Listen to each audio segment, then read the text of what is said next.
you, brothers and sisters. We are the brothers from the Gathering of Christ Church, here to deal with a profound topic tonight. We thank the Most High, Ahaya Bashim Yeshaya, Wa Rawak. That's the Most High in the name of Christ, whom most people in this earth call Jesus, and the Holy Spirit is Rawak. We thank the Most High for allowing us to come to you with a very profound and in-depth topic.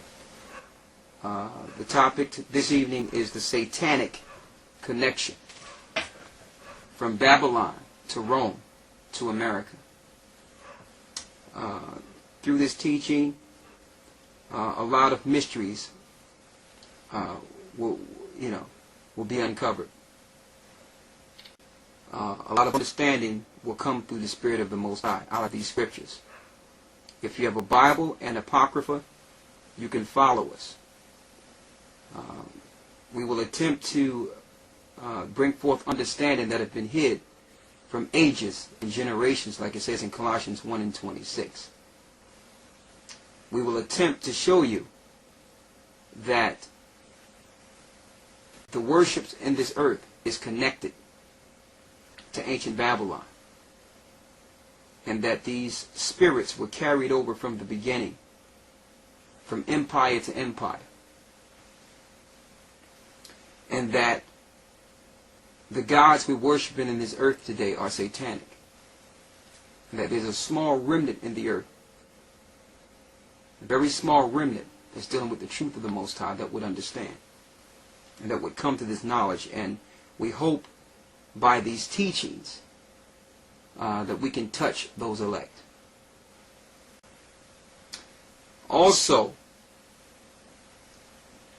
you have the research to research yourself. We have a plethora of books here, many books, that if you don't believe what's being taught, you can research it yourself. All right? And if you decide to continue to deal in religion after you've received all this information, then that's a choice that you make at your own peril. Okay? We're going to start from the beginning. We're going to show you that Satan had a plan. We're going to show you who he was from the beginning. His plan was to be God. Okay? And that he would use any means, government and religion, to one day attempt to be ruler of the universe. Government and religion. Just remember that. And he's very deceptive, this serpent. He was able to hide himself and even appear to be God to the unlearned and the ignorant, and those that are attached to superstition or tradition. So in order to expose this deception, we must go into the Holy Bible. Not just any Bible. We use the King James Version. The King James Version is what we use, because it closely correlates to the Hebrew. We also use the Apocrypha, the King James Apocrypha. Alright? For those that are fairly new, that have not been following us, we have an original 1611 King James Bible. Alright? In the 1611, you see the Apocrypha.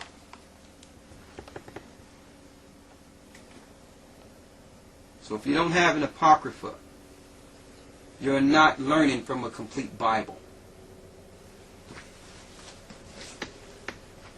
Alright? Now, what is the satanic connection between ancient Babylon, Rome, and America? And we're bringing this forth also Because we're living in a country right now, America, that we know that according to the scriptures is called Babylon. It's the virgin daughter of Babylon. Same worships. We're going to prove that. The same deities and gods of ancient Babylon that was carried from the beginning, before the flood. But Satan, being a serpent and deceptive, being very deceptive, was able to hide this fact from the people. Make you think that America just showed up from nowhere and that it's not written anywhere in the scripture. They'll even make you believe that the Babylon that's written up in the scriptures that will be destroyed is Rome.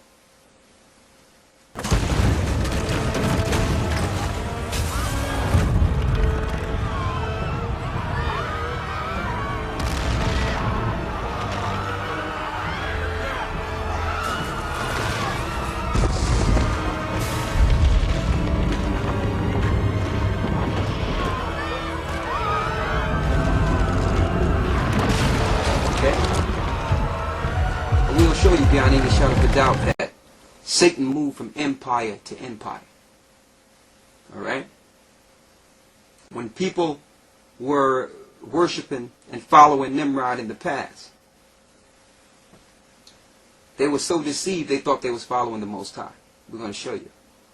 And that's through every empire. When we look back at it, we can say it's satanic, but the people that were living in those societies thought they were doing the right thing. In pagan Rome, in Babylon, in Egypt, they were following traditions, customs that was handed down to them, and they thought they were doing the right thing. Now we're here in America. And I know this will get throughout the world, but for you in America, are you following the true God written of in the Bible, or are you following traditions and superstition and religion that was handed down through the serpent? Get your Bible, followers. We're going to go to the beginning. Let's go to Genesis 3:1. Because in order for us to know if there's a satanic connection between Babylon, Rome, and our modern day America, we must first go to the spirit that's behind giving these empires, that have given these empires power. The origin of this serpent.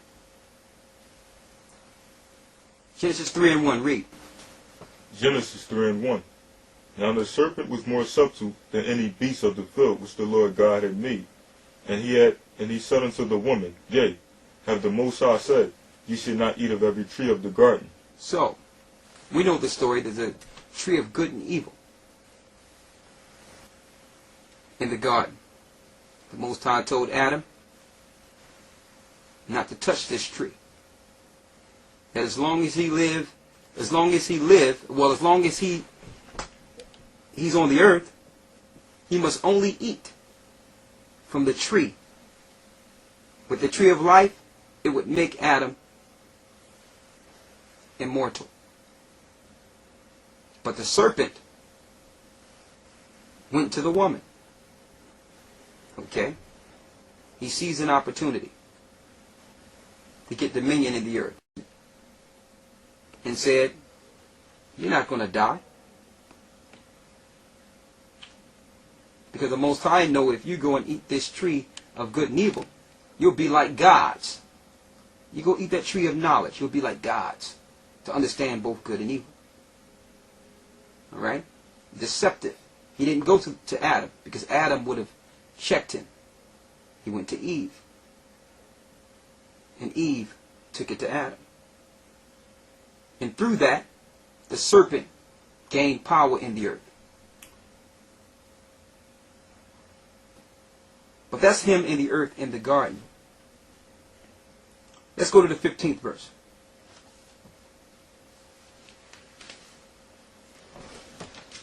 Verse 15. And I will put enmity between thee and the woman, and between thy seed and her seed. So after Eve was deceived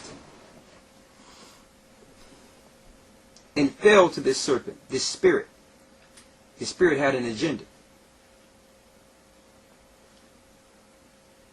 There was a curse that was put on mankind, that man had to till the ground now, that man would one day die. And this is the curse that was laid out. That he would put enmity between the woman's seed and the serpent's seed. Read that part again. Verse 15. And I will put enmity between thee and the woman, and between thy seed and her seed. Go ahead. And it shall bruise thy head, and thou shalt bruise his heel. So, the Most High was showing a war, a spiritual war, that would manifest itself in the physical. That until the consummation, Satan's seed would be in variance, continual variance, against the woman's seed. Continual variance. So all through the earth until the consummation, from the beginning, there will be a battle between good and evil, and it would manifest itself in the physical. Alright? So now, in order for Satan's seed to battle against the woman's seed, he must get dominion in the earth. And through this dominion, eventually take down and destroy the righteous seed in the earth. And you're going to find he would use men determination for power and vanity, government, and religion. You must get them through what they believe and their institution of life. He did this through each society. And I'm pointing this out because we're taught that the God in the Old Testament was this bad guy. He was a different God. That's why we don't read the Old Testament. There's too much killing and too much bloodshed, too much back and forth. That's what we're taught. But we don't know why there was so much bloodshed. You're going to find out that there were bloodshed because of these two seeds battling in the Old Testament. The Most High, through each of these wars in the Old Testament, was putting his seed, which is his chosen people, in variance against the serpent seed. And each time these wars would escalate, the serpent would get away and started in another government. Yes. Government and belief. We're going to show you. I need you to go to Luke 10 and 18. And I'm going here because we have to give you the mindset of this serpent. His origin. His agenda.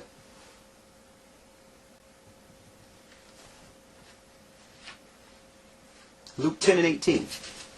St. Luke 10 and 18. Read. And he said unto them, I beheld Satan as a light falling from heaven. Read it again. And he said unto them, I beheld Satan as lightning fall from heaven. So Christ says he beheld Satan as lightning fall from heaven. When did he beheld? It says, I beheld, to let you know that the Spirit of Christ was there in the beginning. And he beheld that spirit that's in Satan hurled from the heavens. He's seen that spirit hurled or thrown to the earth. That's before the garden. So you read Genesis and you go right into the story of the serpent and don't know that the serpent spirit predates the garden.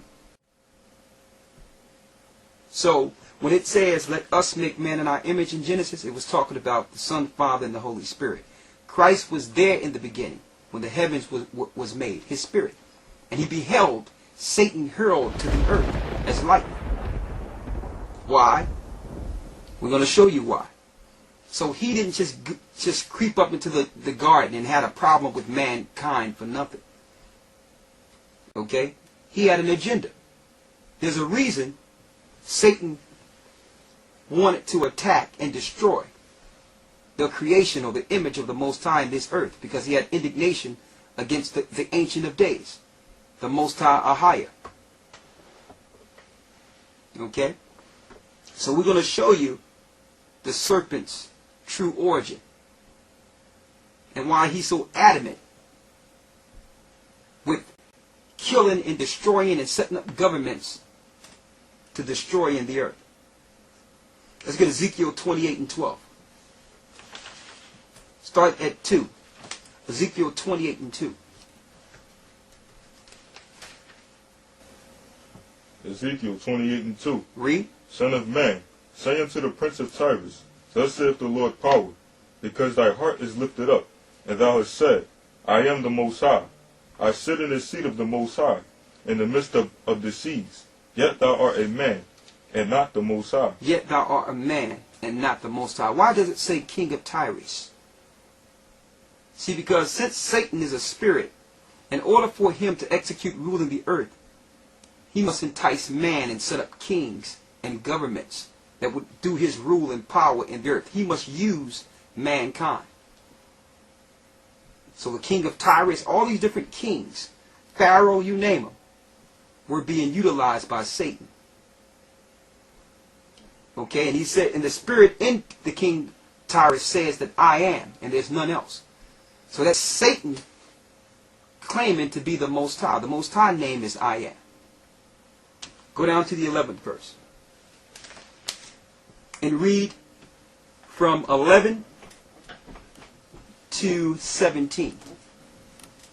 Verse 11.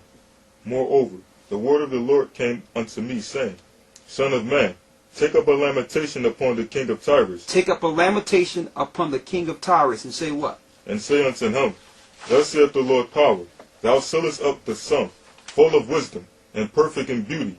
Thou hast been and eaten the garden of the Most High. That's how you know it's talking about the serpent and not the king Tyrus in the book of Ezekiel.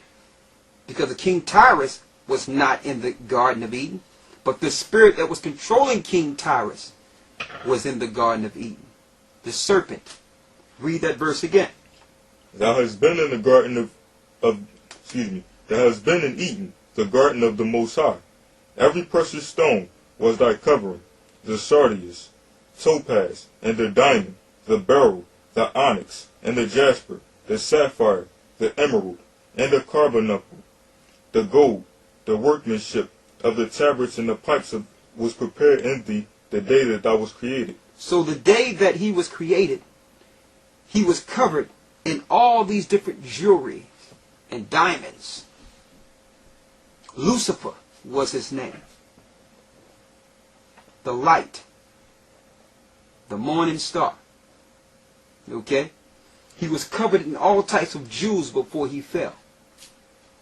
He was one of the original angels. Okay? Before the earth was created.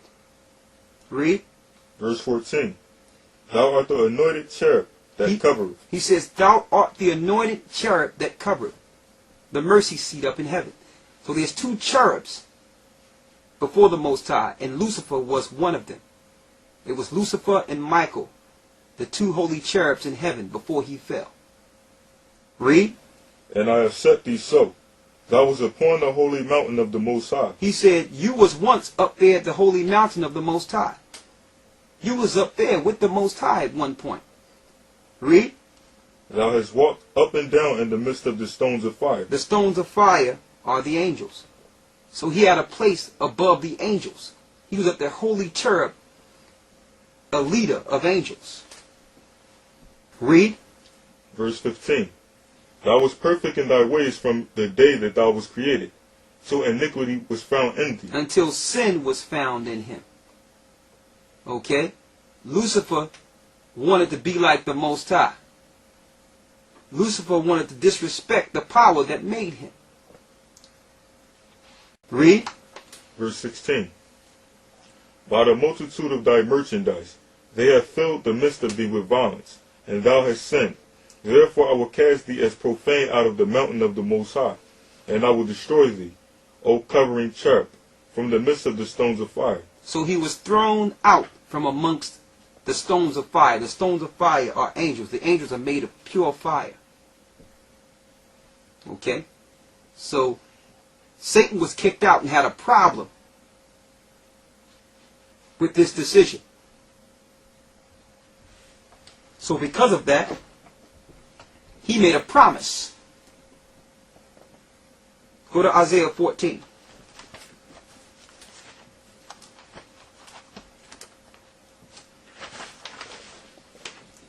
And start at the 12th verse. Isaiah 14 and 12. How art thou fallen from heaven, O Lucifer? How did you fall from heaven, O Lucifer? Read. Son of the morning. He was called Son of the Morning. And the reason he was called Son of the Morning, he was the morning star. Okay? When a new day is coming in, he was so bright from the heavens, you could see him from the heavens. That's how bright he was. Read. How art thou cut to the ground, which didst weaken the nations? How did you fall? Which did weaken the nations, to let you know that he would come in the earth and make all the nations weak. Okay? Through warfare, bloodshed, violence. That's what he'd do. He would creep into government and make the nations weak. Read. Verse 13. For thou hast said in thy heart, I will ascend into heaven. Now listen to this promise, because this is key here. We're gonna tie this in at the very end. Once he was hurled, Lucifer promised that he would do what? I will ascend into heaven. I will ascend unto heaven. How do you ascend? You have to go up. You have to fly. You have to go above the clouds. So he promised once he was thrown out that one day he would go back up to where the Most High is. How can he do that without using the physical? How can he get back to the heavens without using the people within the earth? He had a plan.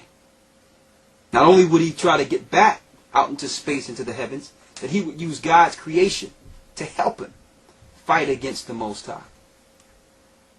Read that part again. For thou hast said in thy heart, I will ascend into heaven. I will exalt my throne above the stars of the Most High. I will sit also upon the mount of the congregation. So he promised to go beyond the stars of the Most High, which is space. So we know that the Most High is out there in space because he says, the earth is my footstool. And he says that he would go up to try to sit on the congregation of the Most High. So he came into the earth mad at mankind. He needed to take the dominion of the earth to deceive the nations to one day help him get back to the Father, to fight. So how can he do that without government? So we're going to go through all the governments, from the ancient government to our present time. Read on. I will sit also upon the mount of the congregation, and the sides of the north. The sides of the north is where the Most High is. As far north high as you can go, that's where he is. Okay? Read. Verse 14. I will ascend above the heights of the clouds. I will be like the Most High. I will what? I will be like the Most High. I will be like the Most High. That's what Satan promised. Now, in order for him to be like the Most High, he must shed this evil stigma, so to speak. Being a serpent, a cunning serpent, he must deceive the Most High's creation into believing he's good. And that the Most High that did this to him is evil. If he is to be like the Most High, we know that the Most High, or higher, the God of all gods, is worshipped. So he must take God's creation and have them turn their back on the Most High and worship Him. Okay? Now we must examine the scriptures thoroughly and make sure we're not deceived. That we're following the God that hurled Satan, not Satan. Here's a precept for that to show you that Satan himself would deceive the people and make you think that he's God or Christ. Go to 2 Corinthians 11th chapter and read the 14th verse. 2 Corinthians 11 and 14. Read it. For Satan himself is transformed into an angel of light. Read it again. And no marvel, for Satan himself is transformed into an angel of light. So Satan himself has transformed into an angel of light. See, if he came in his true form, no one would follow him. So he must make you believe you're following God or the Most High. But he cannot do that, again, without physical help from the Most High's creation. Read the next verse. Verse 15. Therefore, it is no great thing if his ministers also be transformed as the ministers of righteousness. So there is no great thing if his ministers, because Satan have ministers now, also be transformed as the ministers of righteousness. Read. Whose end shall be according to their works. And their end shall be according to their works. The ministers that are actually teaching Satan's doctrine, your end will be according to your works, because you should have read and understood what God you will follow. Okay? But going back, Satan appears as an angel of light. So it behooves everyone that's listening, learning, that's reading this Bible, it behooves you to figure out if you're following the angel of light, who's presenting himself as an angel of light, but it's really Lucifer turned Satan. He's going to deceive you. So the only way you'll know is through these scriptures, through filtering doctrine through scripture. But let's get back on the beaten path here. So we understand Lucifer was in the heavens. He was hurled into the earth. He deceived Adam and Eve to do what? Go to Job 9 and 24.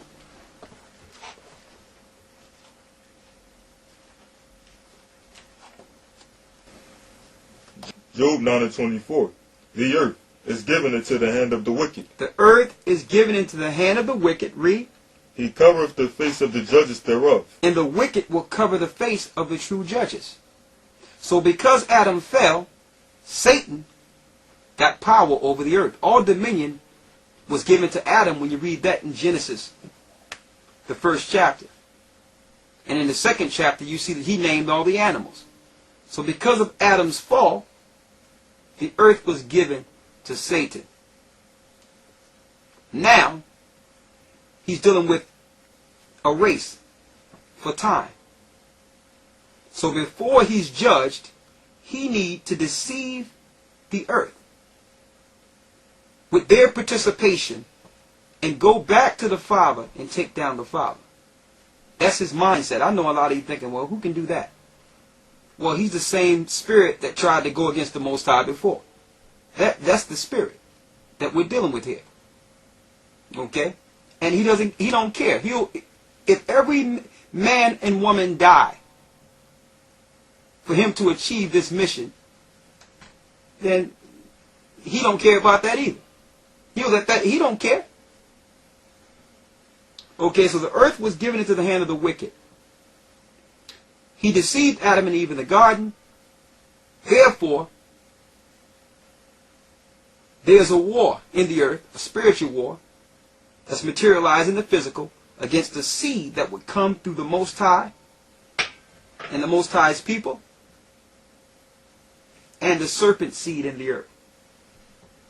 And you're going to find that the serpent, read that again, the earth is given to who? The earth is given into the hand of the wicked. This is showing something else too. You know what this is showing? this is showing that government is being controlled by Satan. So now, those of you that have left the Most High because you thought, how can so many bad things be happening if God is in control? Satan got the earth for a time. That's why there's so much evil and wickedness in the earth. He's the same power, because he's a power in this earth. That's what people have made him. Went before Christ and promised to give Christ all the things in the earth if he bowed down and worship him. He promised to give him dominion, power. Yes, the earth was given to him to let you know that these governments are being run by him. But we're going to show you. And no marvel that Satan himself appears as an angel of light on your money. In God we trust. In God we trust. And there's something. It says that on your money. We're going to get this dollar too.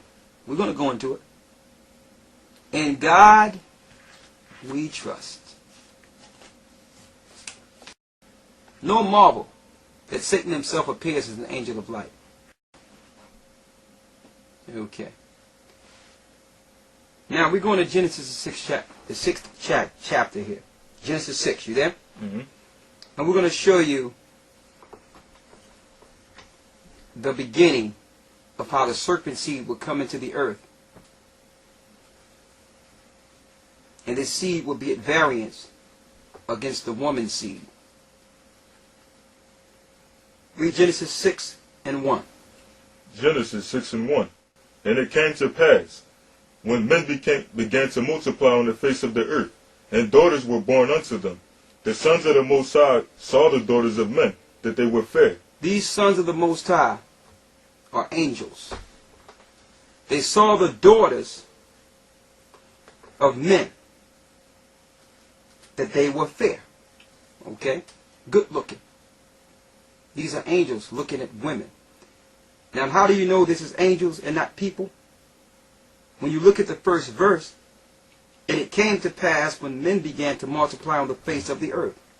That's men and women right there. Having sex and multiplying on the earth. And daughters was born unto them. That the sons of God saw the daughters of men, that they were fair. Now the Roman Catholic Church tried to hide this fact and say, well, these are the children of Seth. We're going to show you why they try to hide the identity of the sons of God. You're going to find that these are the gods they're worshiping in the Catholic Church. These are actually angels that came down and slept with women. Eventually, a lot of people don't know that Satan would eventually take a third of the heavens with him. So there were angels that were enticed, that came in the earth and slept with women. How do we know this? Go to 2 Peter 2 and 4. In the book of Jude. Get 2 Peter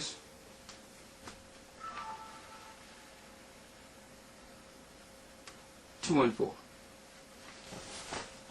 2 Peter 2 and 4. For if the Most High spared not the angels that sinned. If he did what? For if the Most High spared not the angels that sinned. That's crystal clear. If the Most High spared not the angels that sinned, read. But cast them down to hell, and delivered them into chains of darkness, to be reserved unto judgment, and spared not the old world, but saved Noah, the eighth person. Now as you can see, this happened during the same time of who? Noah, the eighth person. Go to Jude, next to Revelations, right before Revelations. Right? I need you to hold Jude and go to Job 1 and 6 to show you who the sons of God are. Read that. Job 1 and 6. Now there was a day when the sons of the Most High came to present themselves before the Lord. Now how many people on this earth go before the Most High to present himself to the Most High every day. Go in the heavens and present themselves before the Most High. Read that again. Job 1 and 6. Now, there was a day when the sons of the Most High came to present themselves before the Lord, and Satan came also among them. At that time, Satan had entrance into the heavens. So every sundown, the angels go report before the Most High. Satan would come also. Read. Verse 7. And the Lord said unto Satan, Whence comest thou? Where you coming from, Satan? Read. Then Satan answered the Lord, and said, From going to and fro in the earth. I was just walking up and down in the earth to let you know that that's Satan before the throne. So the sons of God are where? Before the throne. So not only are people are called sons of God, like those that follow the Most High and God's chosen people, like it says in the Bible, the angels are also called the sons of God. Go to the book of Jude 1 and 6. Jude 1 and 6. And the angels, which kept not their first estate. What are their first estate? Their first estate was what? The heavens. Read. But left their own habitation. He hath preserved in everlasting chains, under darkness unto the judgment of that great day. See that? They're in hell. They are bound in hell. The souls of those angels that came down and slept with women until Christ judged them. Okay? So Satan had a plan. Deceive some of the spirits to come down, to sleep with women, to sin against the Most High. Now they're trapped in the earth. Now that they're trapped in the earth, an evil seed is born. That at that time, Satan was using to destroy mankind. Now we understand why Noah was told prior to that by the Most High to build an ark.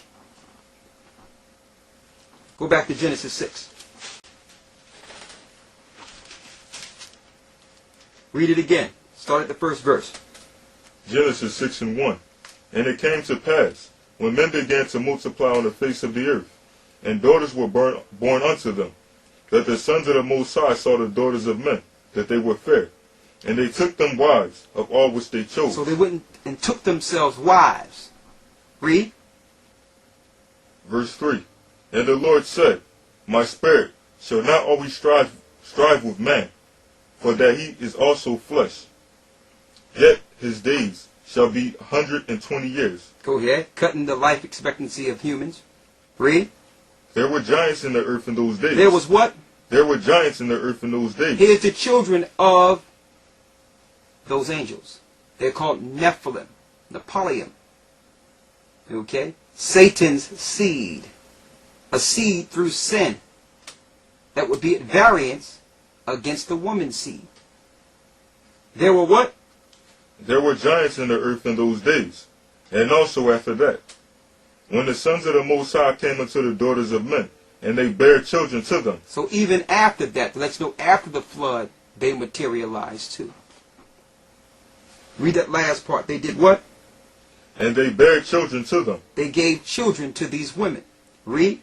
The same became mighty men, which were of old, men of renown. They became mighty men of old, of renown, which through myth, their gods. Yes. These are the gods in mythology. Hercules and all these different, Mercury, and we're going to show you. So these myths didn't come out of the blue, out of the clear sky. All right? This was history before the flood. All right? Men of old men of renown. Read. Verse 5. And God saw that the wickedness of man was great in the earth. So much wickedness came from this act of angels sleeping with women. These hybrid beings was teaching all types of evil and wickedness and consuming mankind. It's going to tell you that. Read. And that every imagination of the thoughts of his heart was only evil continually. Go ahead. And it repented the Lord that he had made man on the earth. It repented the Most High that he even made man.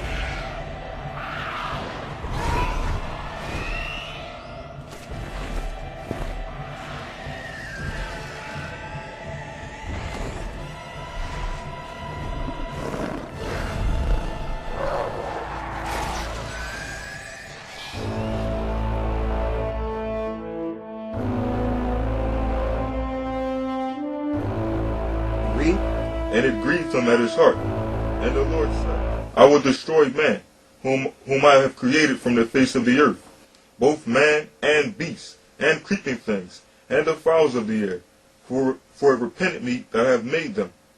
But Noah found grace in the eyes of the Lord. But Noah found grace in the eyes of the Lord. And guess what? Noah was the woman's seed. So eventually, if the Most High didn't put the Spirit on Noah to make an ark, that creation and those hybrid beings would have consumed the Most High's seed in the earth. The righteous seed that one day his son would come through. And you're going to find that these hybrid beings had inordinate sized skulls. They were very tall. Okay? Science hide this fact through calling them Neanderthal and saying that these people stem from apes 100 billion years ago. Okay? They hide the fact that these beings came to the earth and was dealing with high levels of what you would call angel technology and science to splice creation and splice animals and make hybrid beings like what you would call Tyrannosaurus rexes, dinosaurs, and all these hybrid types of animals that you might buy your kids. Come on. Come on, little one, come on. Come on then. Come on then. Very good. Push. Push. Very good. God. Push. Come on. Come on. Come on then. There you are. There you are. There. Surely not the ones that are bred in the wild. Actually, they can't breed in the wild. Population control is one of our security precautions. There's no unauthorized breeding in Jurassic Park. So, in order to hide the fact that this happened, they masked all this history with science and told you that these animals lived on the earth 100 billion years ago. They did that so that if you're digging in the ground and come across one of these bones, you won't get alarmed. Of these inordinate footprints and skulls. This was Nephilim. This was the seed of the giants, the evil government that was established in the earth because they were set up as governors for a time during Noah's time. How do we know this? Don't forget, Satan works through government. It's written in the book of Jasher that they would set up as judges. Now, I know a lot of you asking, hold up, he just said that he only going to go out of the Bible in the Apocrypha. But you are correct. I am going to go out of the Bible. Coming straight from the Bible. I need you to get Joshua 10 and 13. Read that. Joshua 10 and 13. And the sun stood still, and the moon stayed, until the people had avenged themselves upon their enemies. Is it not written in the book of Jasher? Is it not written in the book of Jasher? So the Bible refer you to the book of Jasher. Yes. This is the book that the Catholic Church know exists. They'll never give it to you. The Bible refers us to the book of Jasher. Why? Because it's the book of our forefathers. This book in Hebrew was in the ark. And if you think that that was just a typo, go to 2 Samuel 1 and 18. 2 Samuel 1 and 18. Also he bade them, teach the children of Judah the use of the bow.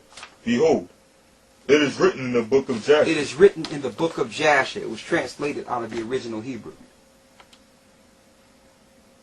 Okay? The book of Jasher. And the same as your Bible, when you read, it says, faithfully translated from the original Hebrew into English. Okay? And it shows you in the book of Jasher that these giants and the angels that came down and slept with women were set up as judges. And they started doing all types of evil and wickedness and splicing of animals. How do we know this? I need you to read in the book of Jasher, the 4th chapter, and start at the 16th verse, right?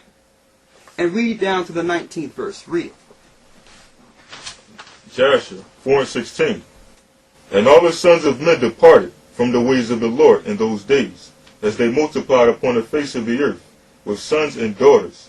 And they taught one another their evil practices, and they continued sinning against the Lord.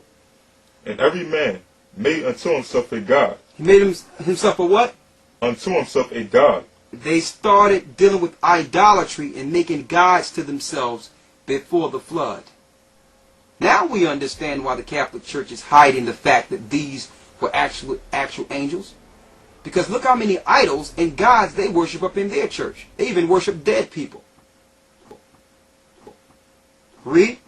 And they robbed and plundered every man his neighbor, as well as his relative. And they corrupted the earth, and the earth was filled with violence. And their judges and rulers went to the daughters of men. That's how you know it's talking about the angels. Went to the daughters of men. They're the judges. They're set up. Satan has set these guys up. Read.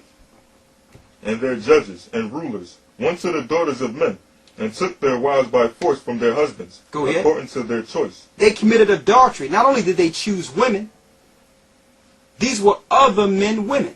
Read. And the sons of men in those days took from the cattle of the earth, and the beasts of the field, the fowls of the air, and took the mixture of animals. They took the mixture of animals. They started mixing animals with each other. Reptiles with beasts. Read. And took the mixture of animals of one species with the other. With one species to the other. That's your dinosaurs. Read. In order therewith to provoke the Lord. And the Most High saw the whole earth, and it was corrupt, for all flesh had corrupted its ways upon the earth, all men and all animals. And the Lord said, I will blot out man, that I created from the face of the earth, yea, from man to the birds of the air, together with cattle and beasts that are in the field, for I repented that I made them. Same thing we read in Genesis, but it's in more detail. That's why they don't want you to have the book of Jasher, because this destroys your science and your philosophers. The knowledge of the Most High destroys your science. Okay?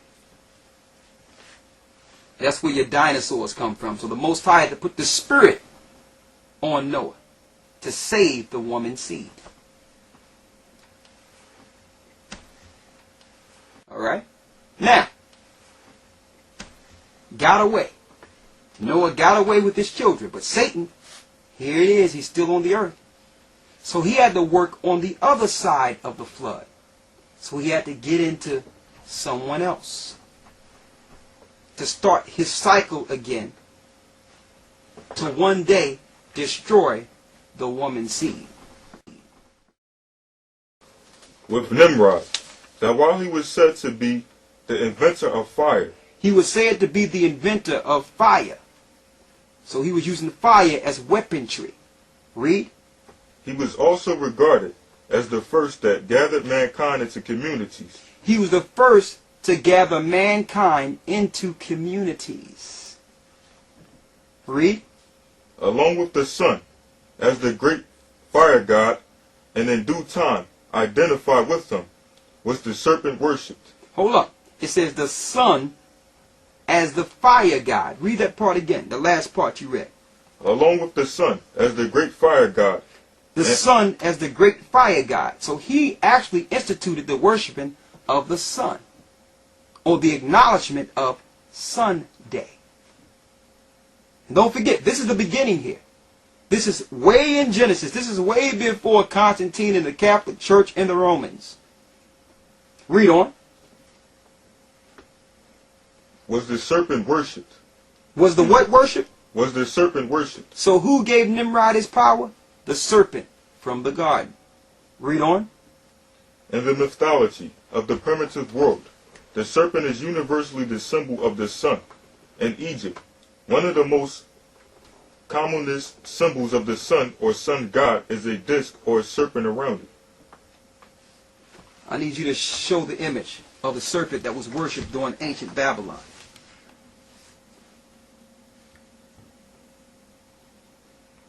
See that? Got that. Okay. So, now the serpent is going to use the government with Nimrod as the chief king and spiritual leader to put the people in communities and teach them ways against the Most High, to build a tower to fight against the Most High, to go into the heavens and fight the Most High. And you're going to find that this blueprint Nimrod used is used and it's advanced through each civilization. You're going to find Alexander the Greek used the same pattern as Nimrod. The Romans used the same pattern as Nimrod.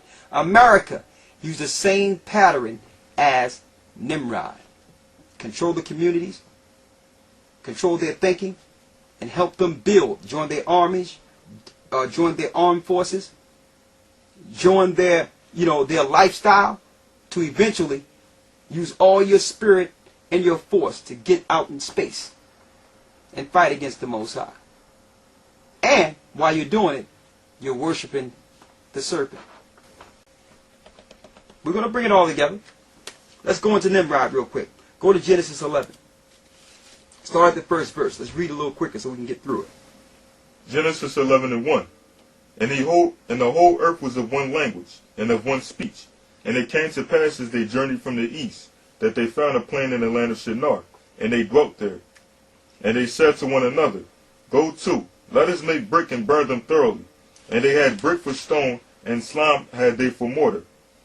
And they said, Go to, let us build a city and a tower, whose top may reach unto heaven. And let us make us a name, lest we be scattered abroad upon the face of the whole earth. And the Lord came down to see the city and the tower, which the children of men builded. And the Lord said, Behold, the people is one. The people is one. Now they're one with Satan. They're not one with him. They're one against him. Satan again. The people are one. Read. And they have all one language. And this they begin to do. And now nothing will be restrained from them, which they have imagined to do. So if the Most High didn't stop them, they would have accomplished their feat, their mission. Okay? Their mission was to get before the Most High, because Lucifer knew exactly where the Most High is, but he need to use resources within the physical to one day get out in space. Read. Verse 7. Go to, let us go down, and there confound their language. Let's stop their language. So the angels had to come down and stop them from communicating. And it tell you in the book of Jasher that the Tower of Babel was so high, it would take 1.5 years for a man to walk from the base of it to the top. And it wasn't finished yet when the Most High confounded the language. That's how tall this building was. Read. Go to, let us go down and confound their language, that they may not understand one's speech. So the Lord scattered them abroad from thence upon the face of all the earth, and they left off to build the city. Therefore is the name of it called Babel, because the Lord did there confound their language of all the earth. And from thence did the Lord scatter them abroad upon all the face of the earth. So, as you can see, for this feat, for them trying to do this evil act, there goes Lucifer again, trying to get back to the heavens, using people, communities, and government to be in one mindset against the Most High, to worship him with the sun and fire, and to be at variance against the Most High. Now, I'm sure a lot of these people thought they were doing the right thing. They were being deceived. The cunning serpent. He did it in the garden. He did it before the flood. Now he's doing it after the flood. Okay? Now, after this happened, okay, all the nations who reverenced Nimrod as a god that was under him, even though their language was split, they took the same ideology and the same understanding of the worship of Nimrod and his mother Semiramis with them. That's the reason you can go to each culture and see the similarities in each religion. Alright? So they were able to take these religions that Nimrod gave them and start them in their own lands in different languages. Same religion, different language. Alright? So that's why certain things are celebrated at the same time all over the earth. Like December 25th. You might think that that's a newfound holiday to follow here in America, when America is really a modern society. People were celebrating December 25th well before Christ was on the earth. Nimrod's birthday is December 25th. Yes, ancient Babylon.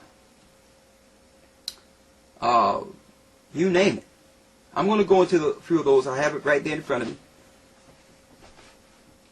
All these societies started their worship and their belief and their structure of government from ancient Babylon. Okay, there's no separation of church and state. In order to get the people to follow Satan, he must control your government and how you're governed, and you have to control your spiritual connection. You have to control your spirit religiously, and you have to control your form of government. There's no separation. He must control the two. Alright? Now,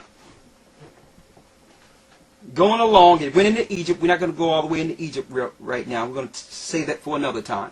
We're going to do a tape on Egyptology. But we mentioned from Babylon to Rome to America, the Satanic connection. In this book, I'm going to get it. I'm going to read something, if you don't mind. It shows.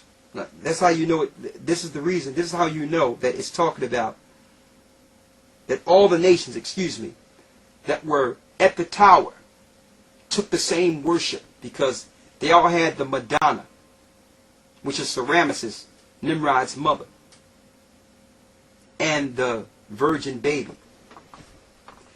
Okay? They had the same gods, and they took them all over the earth. So it doesn't matter what society you go into, you will find the same deities. You have people with the mother in Madonna that have never frequented Europe, ever in their life. Let me get it out of here real quick here. Here's an example from ancient Babylon. You have Semiramis and child in ancient Babylon.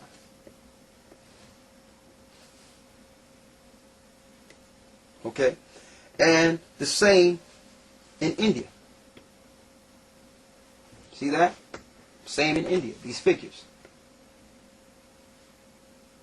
So they were able to take the Madonna and child with them because this is what they learned under Nimrod. Different language, same religion. And this links directly to our religions today. Primarily Christianity. Alright? I'm going to read. Exactly so in this latter respect. And I'm on page 20. Also was in ancient Babylon. The Babylonian and the popular religion supremely worshipped a goddess mother and a son, who was represented in pictures and in images, okay, as an infant or child in the mother's arms. From Babylon, this worship of the mother and the child spread to the ends of the earth. In Egypt, the mother of the child was worshipped under the names of Isis and Osiris. In India, even to this day, as Isi and Iswara. in Asia as Cybele and Diois. In pagan Rome as Fortuna and Jupiter Pior, or Jupiter the boy. Greece as Ceres, the great mother with the babe at her breasts. I wonder.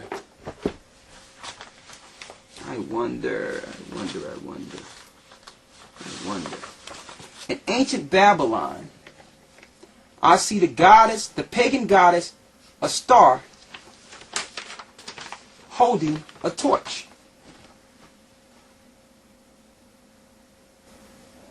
From ancient Babylon. Okay, at this time, during this period, this is archaeology. There were no pictures. Alright? This is how they made their pictures, from stone. And then later on, in Rome, she was called Ceres, which is the pagan satanic Roman goddess. And then this is the same goddess as Semiramis in Rome. And she have horns.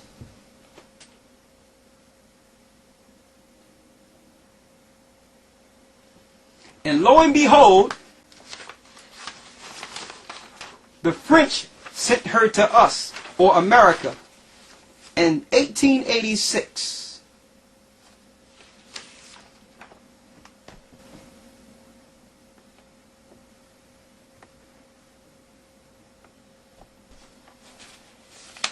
Same gods, different language. The serpent. I'm going to hold this for later. So the question we have is, how did it get from Babylon to Rome to America? So now we understand. The serpent is using each society and setting up government and religious structures to control the communities and bring them into one order under him. Now, to further go into the knowledge on how this went from Babylon to Rome, we must first go into the two children, Jacob and Esau. Okay? Now you must go into the beginning. That's why we're starting here in Genesis, to understand our present time. Let's go to Genesis, the 25th chapter, to show you how the serpent would come into one of these nations and cause racial tension in the earth, where it would be in the future one race fighting against another race. The serpent seed and the woman seed. Who would he use? How did he get to Rome, or to Greece, or to America? Let's go to Genesis 25 and start at 21. Read. Genesis 25 and 21. And Isaac entreated the Lord for his wife, because she was barren. So Isaac prayed to the Most High because she was barren. She could not have any children. Rebekah could not have any children at this time. Read. And the Lord was entreated of him, and Rebekah his wife conceived. The Lord heard his prayer. Rebekah got pregnant. Read. And the children struggled together within her. So she didn't have one child in her womb. There was two. They struggled together. It was a fight in her womb. Read. And she said, If it be so, why am I thus? And she went to inquire of the Lord. So she's asking, Lord, if you've blessed me to have children when I couldn't, why am I going through these inordinate pains? So the pain was so severe, she went to talk to the Most High. Why is she going through these pains in her womb, in her belly? What is it? Read. Verse 23. And the Lord said unto her, 2 nations are in thy womb. 2 nations are in thy womb. Now the Lord is letting her know why she's dealing with the struggle and these inordinary pains in her stomach. 2 nationalities or 2 races is in this one woman's womb. Read. And 2 manner of people shall be separated from thy He bowels. told Rebekah, 2 manner of people shall be separated from thy bowels. They ought to be separated from birth. Okay? Read. And the one people shall be stronger than the other. And the one people shall be stronger than the other people. Now look, there's 2 different races coming into the earth. One stronger than the other. Okay? So obviously, in the future, there will be some what? Racial tension. Alright? See, we don't understand why there's racial tension today because we don't read the Old Testament. We don't read the Bible and understand that these things were predestined. One shall be stronger than the other, and what? And the elder shall serve the younger. So the Lord told Rebekah that the first child that come out of your womb will be the servant to the younger brother. Read. Verse 24. And where her days were to be delivered were fulfilled, behold, there were twins in her womb. So when it was time for her to have children, the prophecy was fulfilled. They were twins. She brought forth twins. Now let's imagine this. Let's put our minds back here for a moment.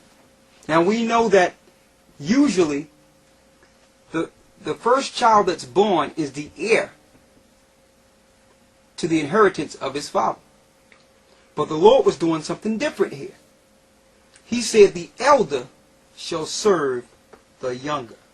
Now, based on that alone, you can see how the serpent can creep up in the future on this older child. Because everything belongs to him, right? He's the heir. But the Lord says, the elder shall serve the younger. So now you can see how it's coming into play. How the serpent can use that as a pretext, an opportunity to link to the older child. But I don't want to give it all away. I'm going to show you how it happened according to Scripture. But it's nothing that Esau, who came out first, there's nothing he could do. And we're going to show that. Because the prophecy was written before Jacob and Esau was born. Read the next verse. Verse 25. We're at 25 and 25, right? Mm-hmm. Read. And the first came out red. And the first came out red. All over like an hairy garment. And the first child, the servant, came out red all over like a hairy garment. Okay? And there's no such thing. Now this is where race come into play. I know it's a little delicate, but we have to tell the truth. Because all races are contained in the earth. This is where race come into play. There's no such thing as black people per se. Okay? Like for instance, let me grab something here. This is a headband. This is black. There's no such thing as black people. People are shades of brown. By the same token, there's no such thing as white people. This sheet of paper is white. Alright? The first came out red because the first child did not have melanin. Melanin is what makes you brown. If you don't have melanin, your blood show forth through your skin. That's red. If you pinch yourself, that becomes red. Okay? The first came out red. Perfect example. If I show you a picture of Cesar Borgia, like we're going to show you a little later. As you can see, the paper around him, the color around him, which is the paper, is white. But you see Cesar Borgia, he's shades of red or pink. That's just an example that we're going to bring out later.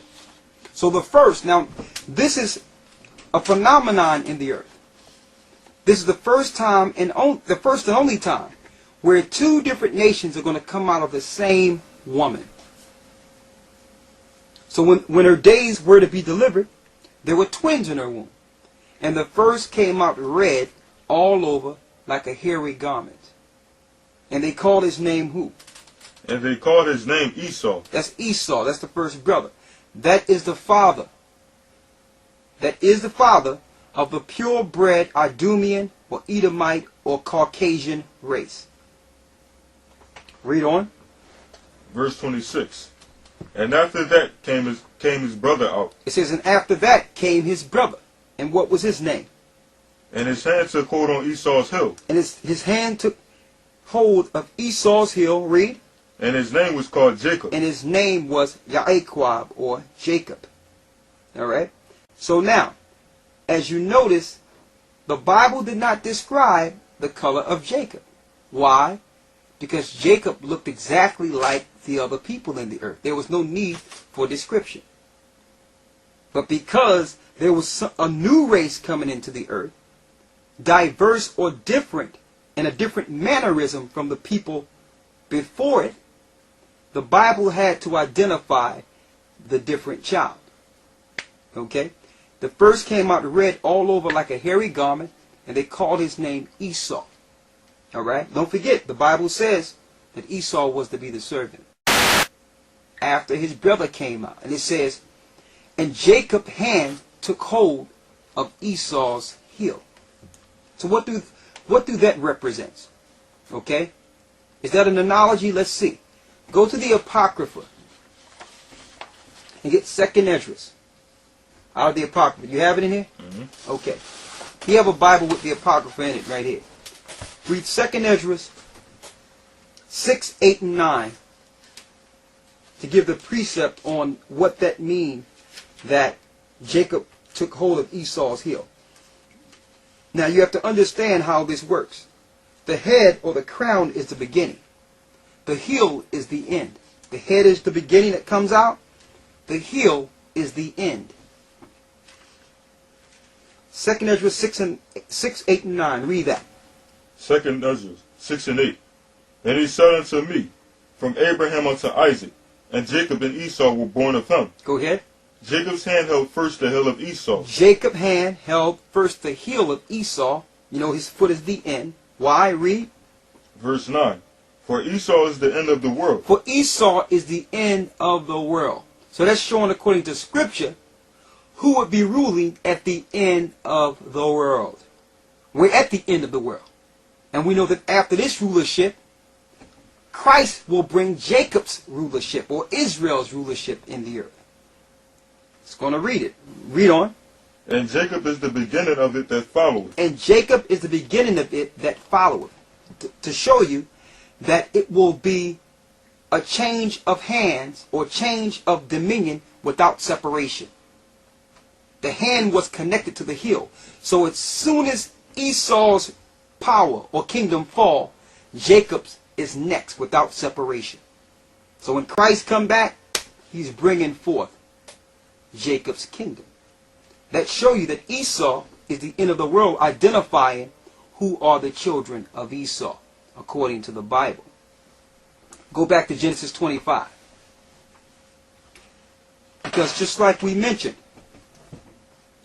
earlier, how the serpent needs a nation or government or people to execute his rule in the physical. Alright?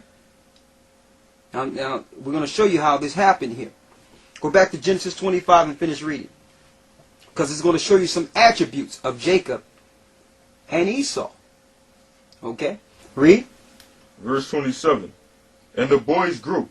Genesis 25 and 27. The boys grew. And Esau was a cunning hunter. He was a what? Was a cunning hunter. Esau was a cunning hunter. Who was the first hunter? A cunning hunter. See, the apple don't fall too far from the tree. So Esau's children will be just like his father. Jacob's children would be just like his father. Esau was a cunning hunter, out in the field, killing animals and doing all type of gaming in the field. Okay? Read. a man of the field. And Jacob was a plain man, dwelling in tents. Jacob was a what? Jacob was a plain man, dwelling in tents. So Jacob didn't like the outside, the killing deer and sporting outside. Jacob stayed home. He dealt with things, you know, the domestic things around the house or around the neighborhood. He didn't go out into the field. Okay? Read. Verse 28. And Isaac loved Esau, because he did eat of his venison, but Rebekah loved Jacob. See, Isaac loved Esau because Esau went to get the food. Okay? But Rebekah loved who? Jacob. You know why? Because of that vision or that prophecy the Most High gave her. To tell her that the elder shall serve the younger. So she knew the blessed child. She cleaved to the blessed child. The child that the Most High chose before they were born. Okay? Read on. Verse 29. And Jacob sought pottage, and Esau came from the field. So Jacob was making some pottage. You know, he was a man that stayed home in the tent. So he used to make the food. He stayed around moms. So he learned how to cook. So he was siding some pottage. And what happened with Esau? And Esau came from the field, and he was faint. He was faint. Like he was ready to die. He needed some nourishment. Read. Verse 30. And Esau said to Jacob, Feed me, I pray thee, with that same red pottage, for I am faint. He said, feed me with that same red pottage. So there was blood in the water. The food or the meat was not done. Feed me with that same red pottage. Read. For I am faint. Go ahead. Therefore was his name called Edom. Edom, which means red or blood. Red. So because he liked his food rare, his name was changed to Edom. Read. Verse 31. And Jacob said, Sell me this day thy birthright. So Jacob said, okay, I'll feed you. Let me get that birthright. Read. Verse 32. And Esau said, Behold, I am at the point to die, and what profit shall this birthright do to me? He said, listen, I'm going to die anyway. What good is this birthright? So he didn't even have respect of the gift of the birthright that the Most High gave him. Okay? Now, we know that before they were born, it was already prophesied, the elder shall serve the younger. But this is that prophecy playing out in the physical. Okay? Cause and effect. Things have to happen to allow the prophecy to come to pass. So the Most High had him out in the field dealing with something to the point where he thought he was going to die. He was so faint. He needed nourishment. And that's when the opportunity presented itself for Jacob to get the birthright. The same birthright the Most High told Rebekah that second child would receive. Okay? Read. Verse 33. And Jacob said, Swear to me this day. And he swore unto him. And he sold his birthright unto Jacob. Then Jacob gave Esau bread and pottage of lentils. And he did eat and drink, and rose up, and he went his way. Thus Esau despised his birthright. Esau despised his own birthright. You see that?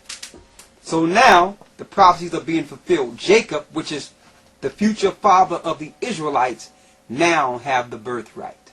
It's established that the birthright went to Jacob. All right? Now, I know some would think that Jacob is the bad guy here.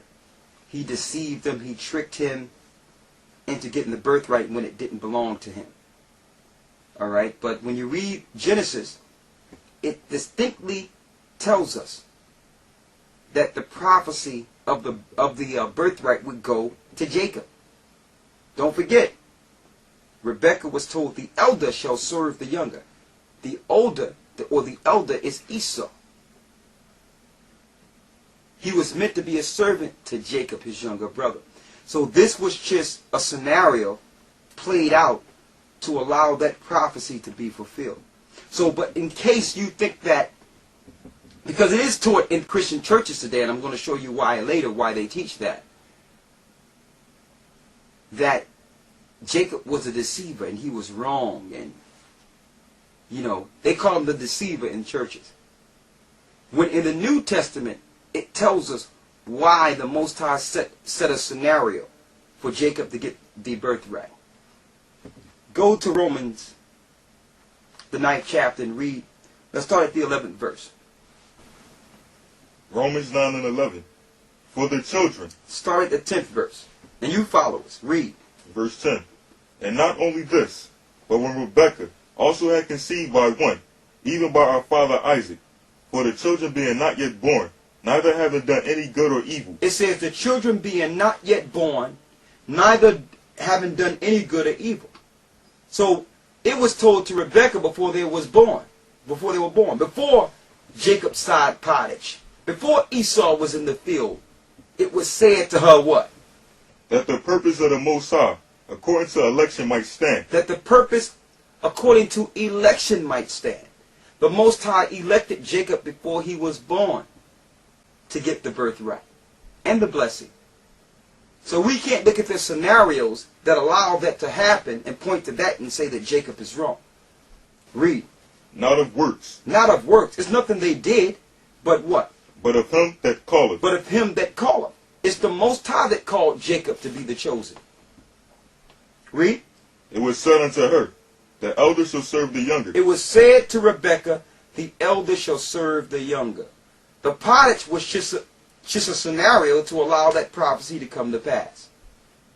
Read. As it is written. As it is written where? In the Bible.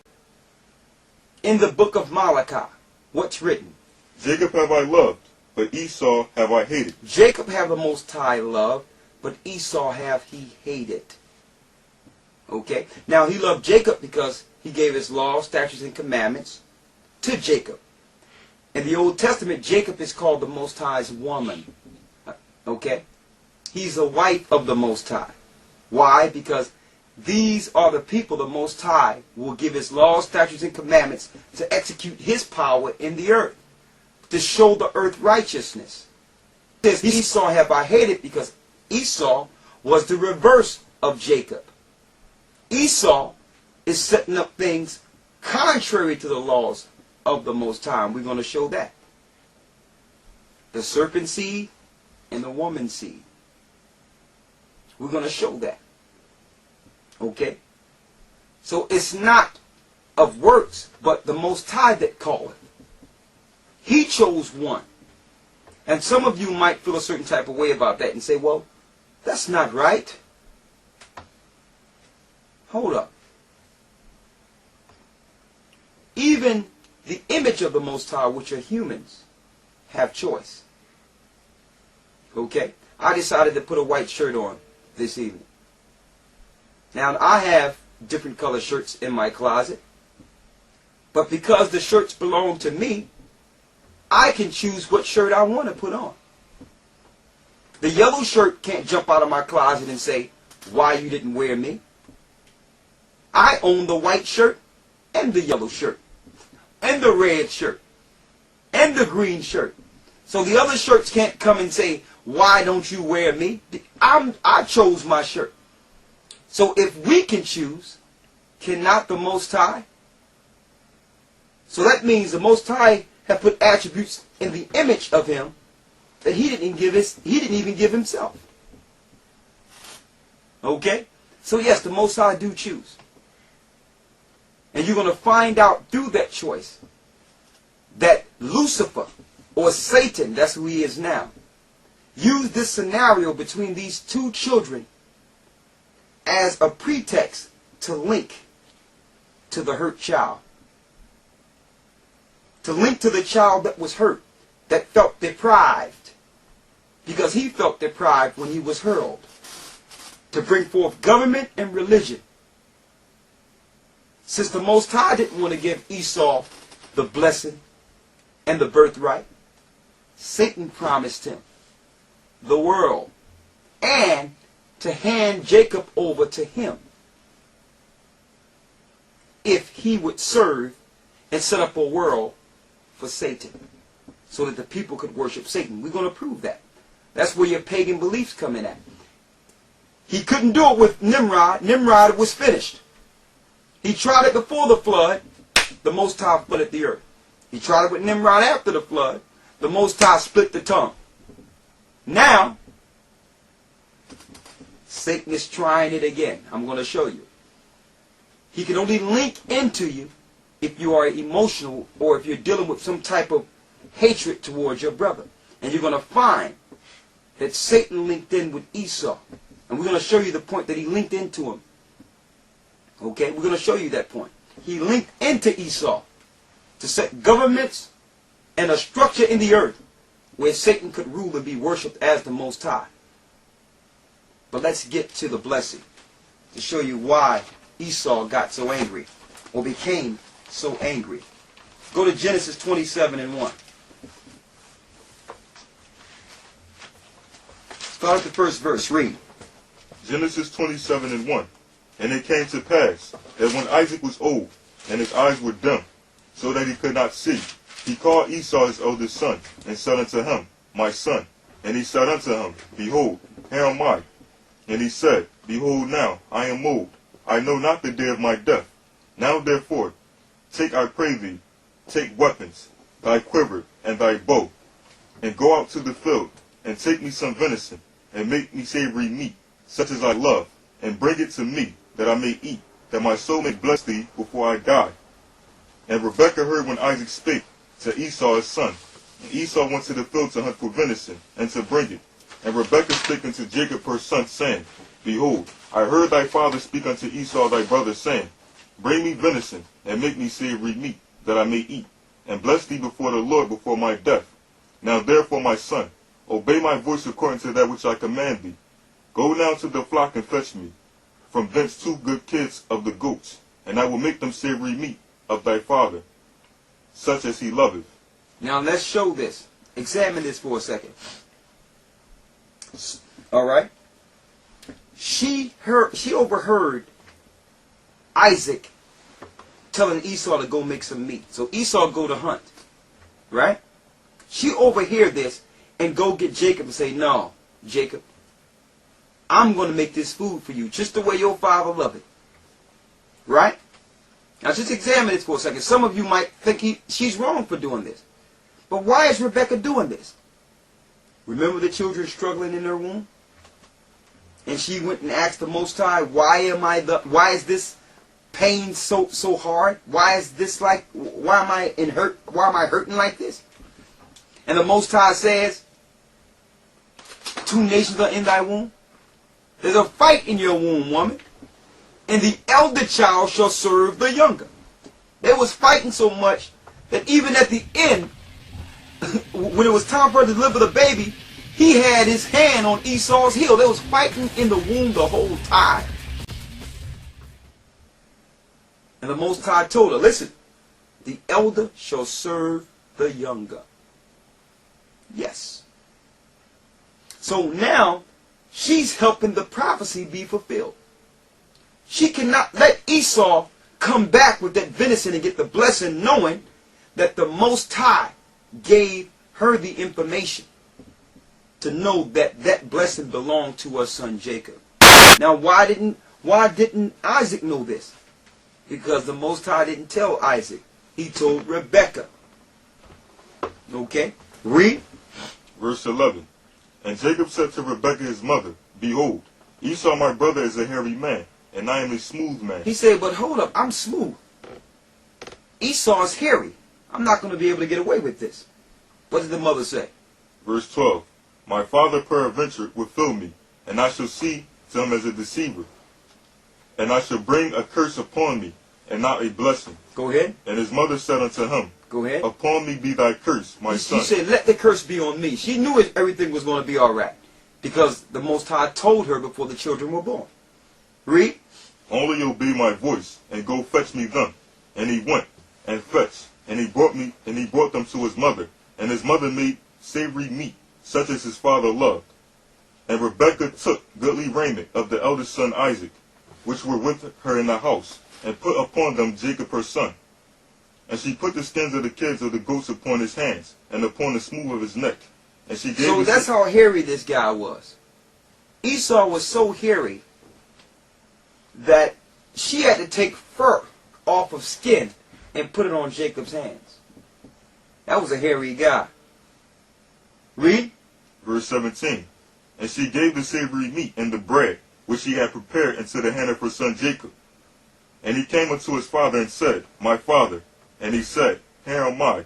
Who art thou, my son? And Jacob said unto his father, I am Esau thy firstborn. I have done according as thou badest me. Arise, I pray thee, sit and eat of my venison, that my soul may bless me. Go ahead. And Isaac said unto his son, How is it that thou hast found it so quickly, my son? And he said, Because the Lord power brought it to me. Now, was he lying right here? No, he wasn't lying. The Most High did bring it to him. The Most High had his mother Rebecca overhear the conversation he had with Esau.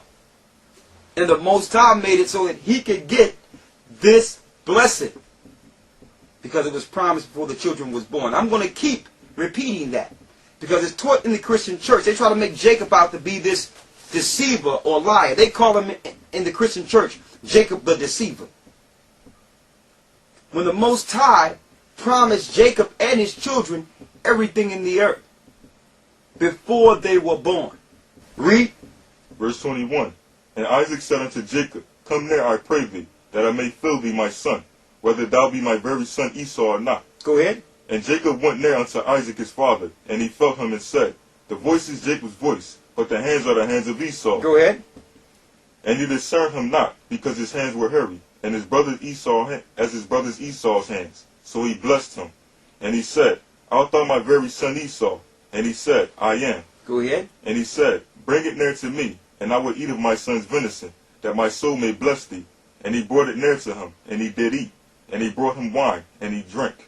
And his father Isaac said unto him, Come near now, and kiss me, my son. And he came near and kissed him.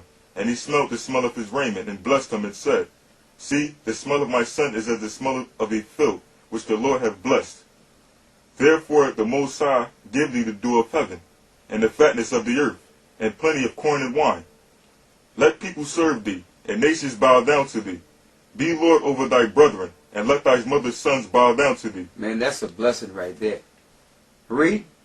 Cursed be everyone that curseth thee. Cursed be everyone that go against you. Read. And blessed be he that blesseth thee. And it came to pass, as soon as Isaac had made an end of blessing Jacob, and Jacob was yet scarce going out from the presence of Isaac his father, that Esau his brother came in from his hunting. No soon as Jacob got this blessing and left, Esau coming. Now here he is. He got his animal and everything. You know, he was probably sweating, all out in the field, jumping behind trees, shooting things, trying to make it work. Now he finally have this venison, all tired after hunting.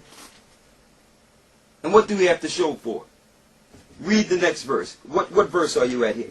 Verse 31. Read that. And he also had made savory meat, and brought it unto his father. So he was then cooking, he was putting the seasons on that thing, he was getting it ready. And then what happened? And said unto his father, Let my father arise, and eat of his son's venison, that thy soul may bless me. And Isaac his father said unto him, Who art thou? Who are you? Read. And he said, I am thy son, thy firstborn Esau. And Isaac trembled very exceedingly, and said, Who? Where is he that hath taken venison and brought it to me? And I have eaten of all before thou camest, and have blessed him. Yea, and he shall be blessed. He said, yeah, and he gonna be blessed. Like I can't take that blessing back. That's what Isaac is saying here. Read. Verse 34. And when Esau heard the words of his father, he cried with a great exceeding bitter cry. So he got totally upset. Read. And he said unto his father, Bless me, even me also, O my father. Can you give me something, Father? What did Isaac bless him with? Read. And he said, Thy brother came with subtlety, and hath taken away thy blessing. And he said, It is not he rightly named Jacob? He said, listen, I named that kid right. His name is Jacob. Jacob is Yaiquab, which means supplanter. He knows how to supplant. Read. For he hath supplanted me these 2 times. Go ahead. He took away my birthright, And behold, now he hath taken away my blessing. Yes. He took away his blessing. Why? Because the blessing belonged to Jacob before they were born. All right? So now, this guy is totally upset. First of all, he is the firstborn. He came out first. His father loved him. All right? And he did everything right for his father. He did it right. Went out to get the kid. The kid goat, killed the goat, did everything right. And Jacob got it before him. Now, most people would get upset here. You have to realize this is not a regular blessing here. This blessing comes down to the people that will rule the universe. Starting with the earth. Read. And he said, Hast thou not reserved a blessing for me? He said, Listen, Father, can you give something to me? Read. And Isaac answered and said unto Esau, Behold, I have made him thy lord, and all his brethren I have given to him for servants, and with corn and with wine have I sustained him. Go ahead. And what shall I do now unto thee, my son? He said, Listen, I done gave everything to your brother. What can I do for you? Read. And Esau said unto his father, Hast thou but one blessing, my father? Father, at least give me one blessing. Now I need you to examine this blessing carefully. Through this blessing, if you haven't already, you will be able to identify who Esau is today. Read. Bless me, even me also, O my father. And Esau lifted up his voice and wept. And Isaac his father answered and said unto him, Behold, thy dwelling shall be the fatness of the earth, and of the dew of heaven from above. And by the sword shalt thou live. By the what? And by the sword shalt thou live. By the sword you should live. So you will live by killing. You will live by war. You will live as the hunter. Read. And shalt serve thy brother. And it shall come to pass, when thou shalt have dominion, that thou shalt break his yoke from off thy neck. He says, it's going to come a time, Esau, you will have dominion. You will rule the earth. At that time, you shall break the yoke of this curse off of your neck. So he's telling Esau, there will come a time that Jacob will be under you. And we're in that time now. You're going to find out that's why the minorities catch so much pain, so much sorrow in this earth because of what happened right here. Read. Verse 41. And Esau hated Jacob because of the blessing wherewith his father blessed him. Go ahead. And Esau said in his heart, The days of mourning for my father are at hand.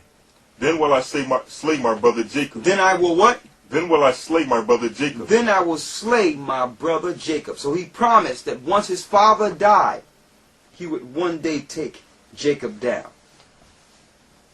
And that's being fulfilled in the earth right now. So because he hated his brother, what spirit came into him? Dealing with so much emotion, sorrow, and anger. Satan. So he promised that once his father died, he would one day take Jacob down. And that's being fulfilled in the earth right now. So there was another spirit in the beginning that had the same spirit. Lucifer, because he was so beautiful and was hurled into the earth, he had a problem against the Most High and took down Adam. Then you had Cain, because he was jealous of his brother, murdered his brother Abel. Now you have Esau, who felt that he rightfully deserved the birthright and blessing, and it went to his brother Jacob. So Satan used those that are hurt, those that don't forgive. He come in and take them and use them for his purpose. Now, let's move this into modern times, because we're gonna see if we can get through this quickly. Matter of fact, let's stay back a little bit. Let's go into the origin of Esau so we can see who the serpent was using against God's people Israel and what tools they use in the earth. spiritually, which is through religion, and politically through government. Get Esau out of here. This is a Zondervan Bible Dictionary, a compact Bible dictionary by Zondervan. One of the better Bible dictionaries you can purchase. All right. Let's get Esau out of the Bible dictionary here. Esau. It says, no, let's get Edom, because we know that his name was turned to Edom after he ate that red pottage. Edom.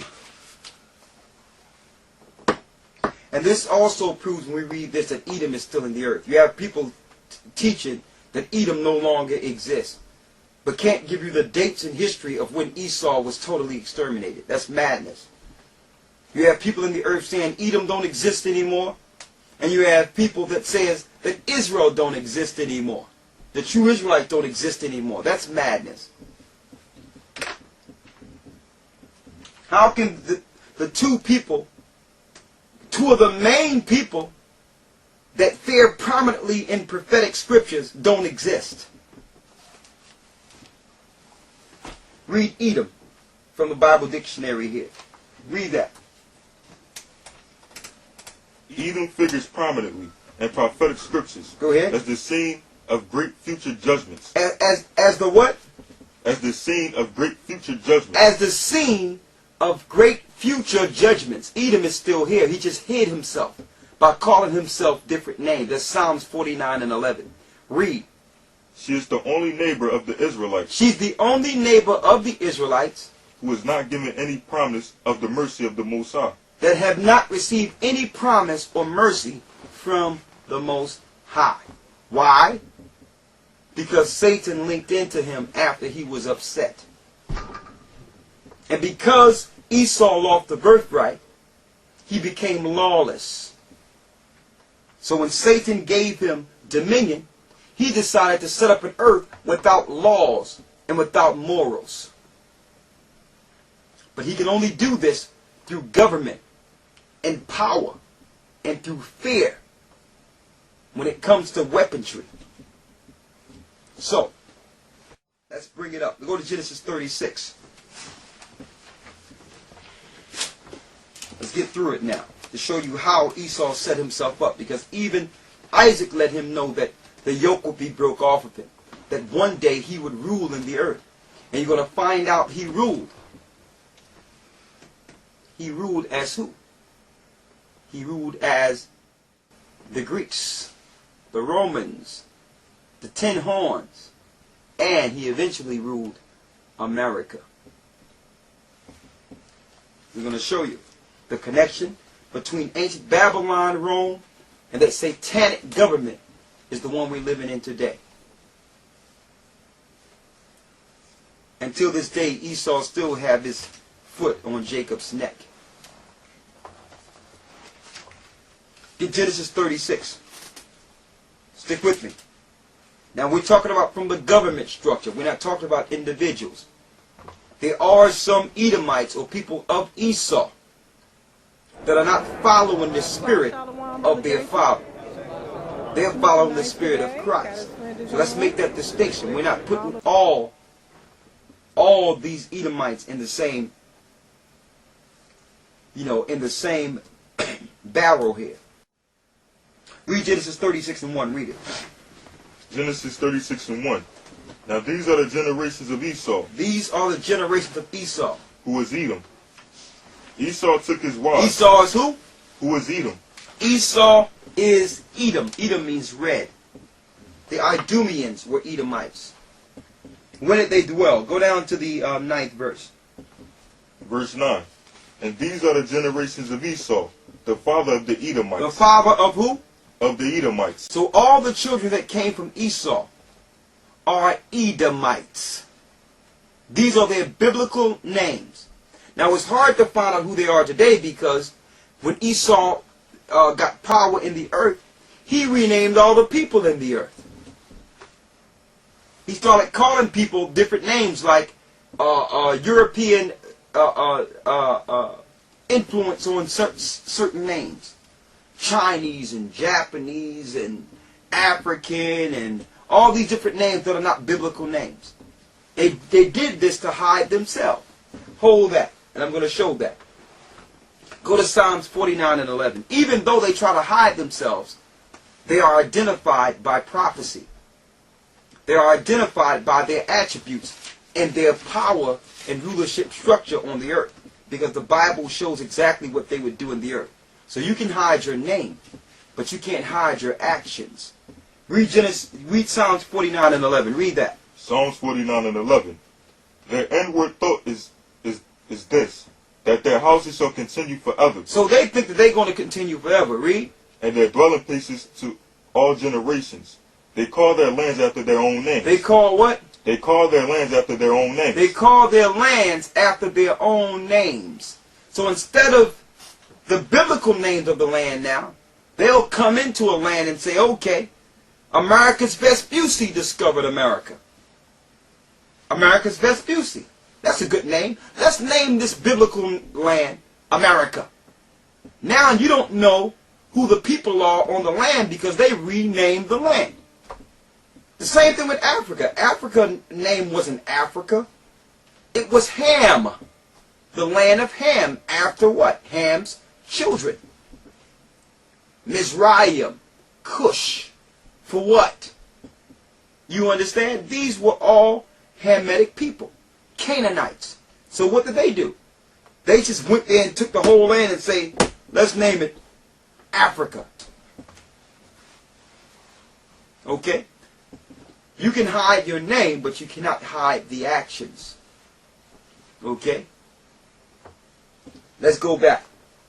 Now, to those who might think that Esau is not who they are, because we know who they are, because the Lord tell you they dwell in high places. Read Genesis 36 and 1 again. Genesis 36 and 1. Now these are the generations of Esau, who was Edom. Who is Edom? Read. Esau took his wives of the Go down to the 9th verse. Verse 9. And these are the generations of Esau, the father of the Edomites, in Mount Seir. And Mount where? And Mount Seir. They're from the mountains because they're the only people that never were promised land. They lived in mountains. Mountain terrains. Mount Seir, later on, the Caucasus Mountains. The Idumeans were from the Caucasus Mountains. The Jewish people today are from what? Russia, right near the mountains.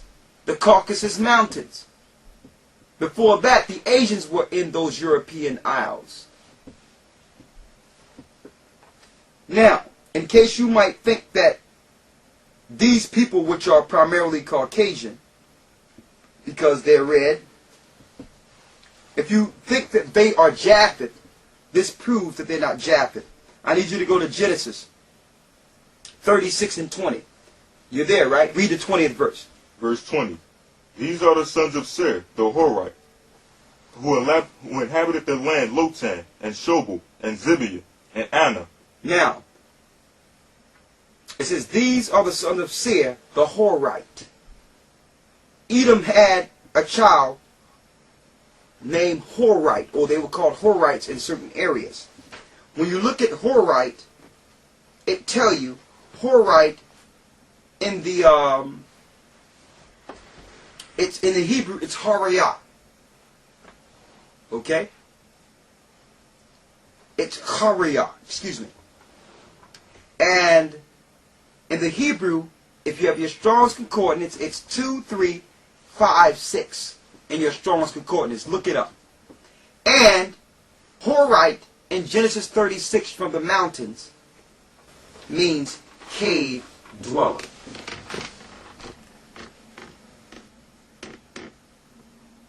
Cave dweller. Look it up yourself. The only people that are known through history to live in caves are Caucasians. Because the other people in the earth had land. The seeds of Shem had land. The seeds of Japheth had land. and the seeds of Shem had land. There was no need to live in high terrain or mountains. But Esau, which was a different nation from Jacob, because he was a diverse nation who came later, after the land was already given to the people, had to go into the mountains because there was no land for them. Okay? That's who Edom is. And that shows why they must go and take their lands. Because there was no land promised to them. Alright? Now, we're not saying this, you know, from a racist angle. We're saying this because this is the Bible. This is how we should teach this. This is filling in the gaps to let you know why there's so much tension and why things are going on in the earth. Because if you don't know, you'll start to blame some of these things that are happening on the Most High and think the Most High don't exist. So we must let you know that this is prophecy. This is prophecy. You need to know who are the people and who are the governments ruling today. So you'll know if you're following Satan or the Most High. Because your government is behind your religious institutions. They're behind your beliefs. They're behind your political beliefs. So you must know if you're in a satanic government. And it's our job as teachers to expose the evil. Now, let's move from Mount Seir, the Caucasus Mountains, to the next ruler. Go to the book of Obadiah to show you some more attributes of Edom, who the serpent would use through religion. Because the Most High had a belief and an understanding that he gave to his people. And he told Israel to stay away from the Gentile or the heathen customs. Because Satan had the heathens. He told Israel, stay away from the heathen customs. And he said, if you deal with the heathens, they will turn you away from following me. That's what read the Old Testament. All through the Bible. He said they're going to turn you from following me. Because the heathens had their religion from the Tower of Babel. So when the tongues were split, they took that same satanic religion from Babylon, from Nimrod, and continued those wicked practices in their respective lands. So the Most High said, not his people. I'm going to separate you from them and give you my laws, statutes, and commandments, knowing one day you will have to share this to the world to condemn what Nimrod did at the tower. Let's go into it. Read the book of Obadiah. Let's go there. You there? Mm-hmm. Start at the first verse. Obadiah, verse 1. The vision of Obadiah. Thus saith the Lord power concerning Edom. Concerning Edom. Edom is red. Alright? Edom, as we know, is the full-blooded Caucasian today. Read. We have heard a rumor from the Lord, and an ambassador is sent among the heathen. Arise ye, and let us rise up against her in battle. Go ahead. Behold, I have made thee small among the heathen. He made Esau small among all the nations in the earth. Read. Thou art greatly despised. They are greatly despised because everywhere they went in the earth they brought war. Read. The pride of thy heart have deceived thee, thou that dwellest in the clefts of the rock. And the Most High say the pride have deceived them. You was just up in the rocks, and now you're proud and acting like you're God in the earth. Read. Whose habitation is high. It says whose habitation is high because they come from the mountains. Read. That saith in his heart, who shall bring me to the ground? And they're so proud now. They said in their heart, who's going to bring me down to the ground? Who's going to stop me? Here's another wicked thing they're doing. They're allowing atheist teaching and science to be taught in the earth. If this was a God-fearing people or a God-fearing government, they would never allow such teachings. Government can control what the people believe in. They do it in the Middle East. You're not going to go in the Middle East and say what you want to say and do what you want to do. So the government do have that power to execute God's rule in the earth. And you might think that's wrong. The government shouldn't have power, shouldn't control what people believe. What do you think Christ's going to do when he come here? You think you're going to believe what you want when he's bringing a government and a belief? And if you believe anything else besides what Christ is bringing, you cannot be in his kingdom. So government should uphold the laws and execute the laws of the Most High in the earth. That's their job. That's why the Lord set up Israel as a government, to represent him, to oppose the wickedness in this world. Read. Verse 4. Though thou exalt thyself as the eagle. Though they exalt thyself as what? As the eagle. As the eagle. That's a sign. You can't hide from that.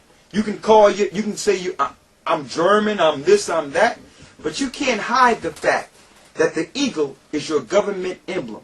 That's how you identify Edom today. What governments they have with the eagle as their emblem. Here's an eagle behind a little boy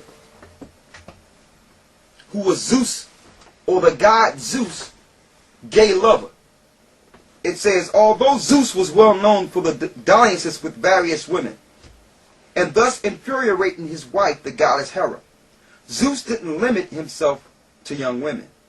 At least once he also fell in love with a young boy. Now don't forget, Zeus is the greatest god in Greek mythology.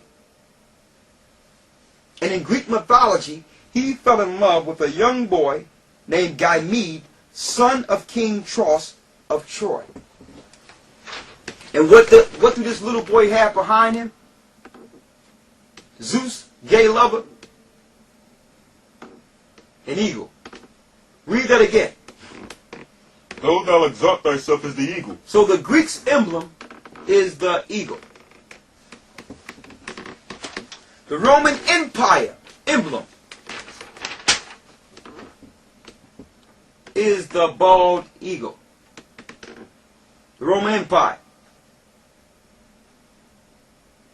America emblem. You see it on the post office. Is the eagle. You see it on your dollar, on your quarter. The eagle. See here.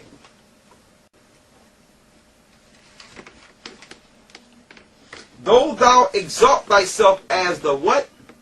As the eagle. Look at this here. Edom cannot hide because he used the eagle as his emblem. What is this?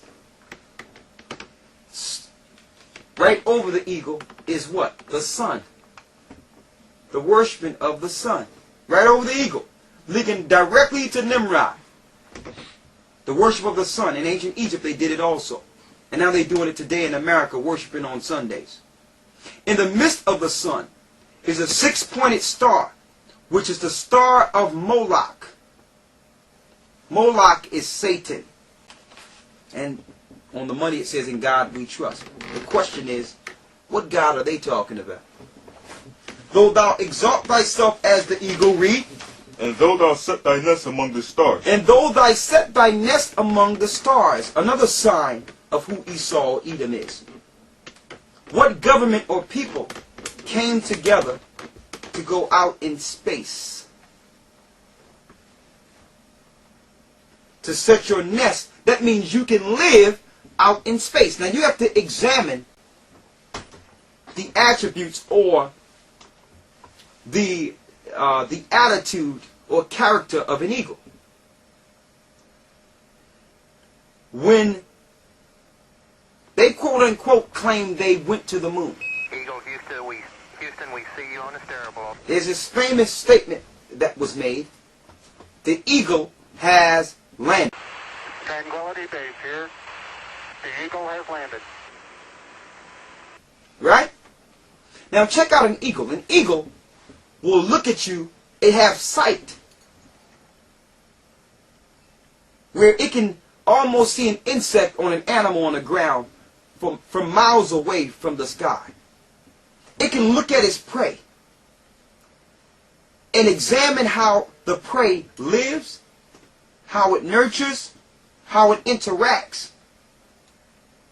It examines every nuance of its prey before he pounces. Now examine how the eagle works on Esau's level. He'll put a satellite in the earth, or over the earth, around the earth, to watch the people from space. He'll watch your every move. Find out what you love, what you hate. Look at your patterns to one day make you pray. This is an old game they play. And it came from who? Nimrod. But guess who perfected it? Alexander the Greek. We're going to go into him in a moment. Also, it says, Eagle standard taken from a German Mercedes half-track staff car, 1944. These were the emblems on the Nazis' cars. See, they make you think that Germany was separate from the government rule of Edom. When really, the earth is doing the same thing Hitler did. Okay? Hitler was financed by who? He was financed by the Bushes. The Bushes backed Hitler. They try to make it look like Hitler was this separate idea from Edomite rule. The eagle with the swastika under it. Right? Let's go to Daniel, the 7th chapter. Daniel 7.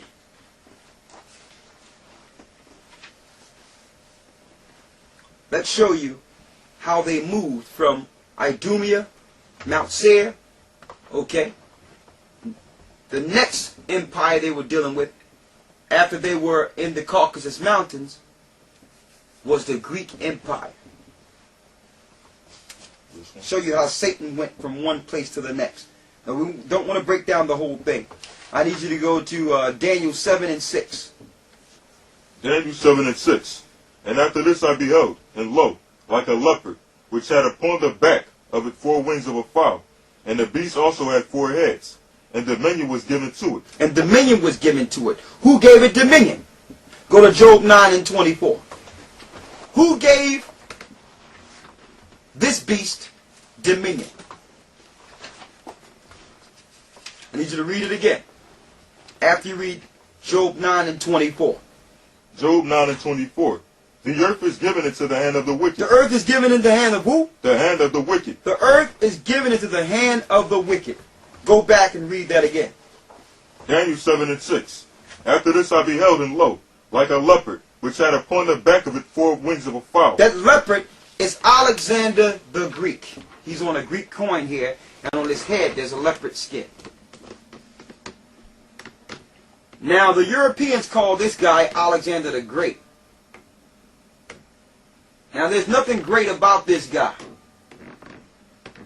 Alright? Nothing great about him. They called him great because he was able to conquer for the Idumean world. Now read it. He had upon his back what? He had upon his, like a leopard, which had upon the back of it 4 wings of a fowl. 4 wings of a fowl. The 4 wings of a fowl that came out of Alexander the Greek. Now before Alexander the Greek, hold up, let me make sure I put this here.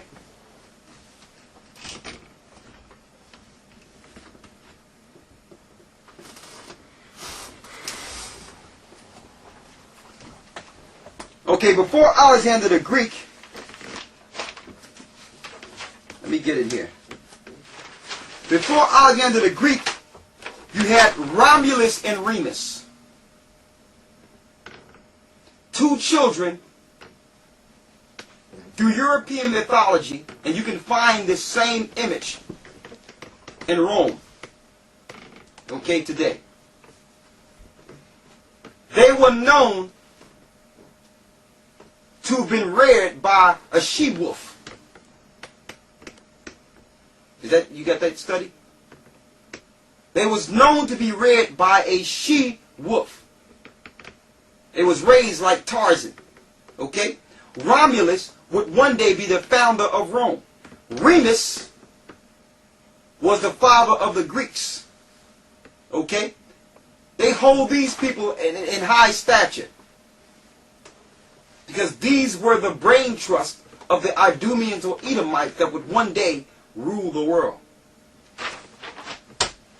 After that came the leopard, Alexander the Greek, which we're showing here. From him came 4 rulers like 4 wings of a fowl. What four generals came out of Alexander the Greek?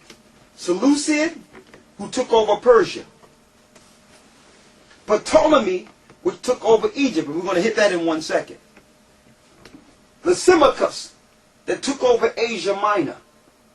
And Cassandra, that took over Macedonia.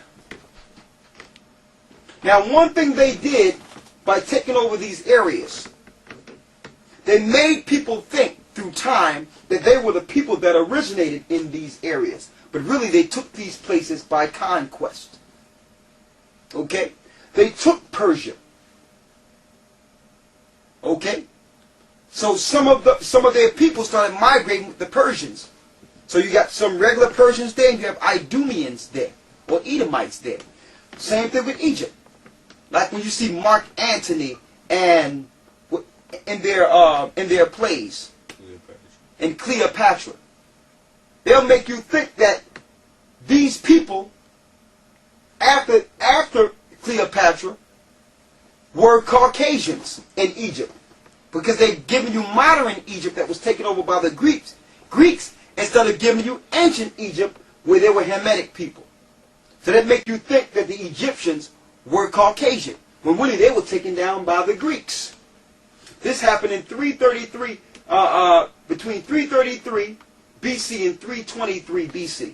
It took them 10 years to take down these separate areas, where Alexander the Greek started ruling and giving them the knowledge to take down these different areas. And on his deathbed, he gave them direction through Satan how to take things down.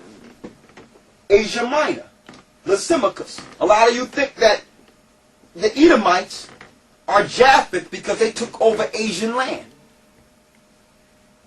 Okay, the Greeks and all the Edomites took over lands like they took over America and other lands. Like they've taken Iraq and other lands now. If the Lord allowed them to continue, which we know is coming to an end, if we look 50 years to 100 years later, you would say that they were the original Iraqis. Because they've taken Iraq the same way they took America. They take America the same way they took America the same way they took Europe. So we go into the origin before they became these people that you can't identify. Cassandra took Macedonia. These are the 4 wings of a fowl. Let's go back to Daniel. Go ahead. Verse 7. And after this I saw in the night visions, and beheld 4 beasts, a dreadful and terrible, and strong exceedingly, and it had great iron teeth, and it devoured and brake in pieces. That 4th beast is who? Rome. That 4th beast is Rome. It break in pieces. Even though Alexander the Greek knew war, he didn't know war like Rome. Read. And stamped the residue with the feet of it. And it was diverse from all the beasts that were before it. It was different than all the beasts before it, the Roman Empire.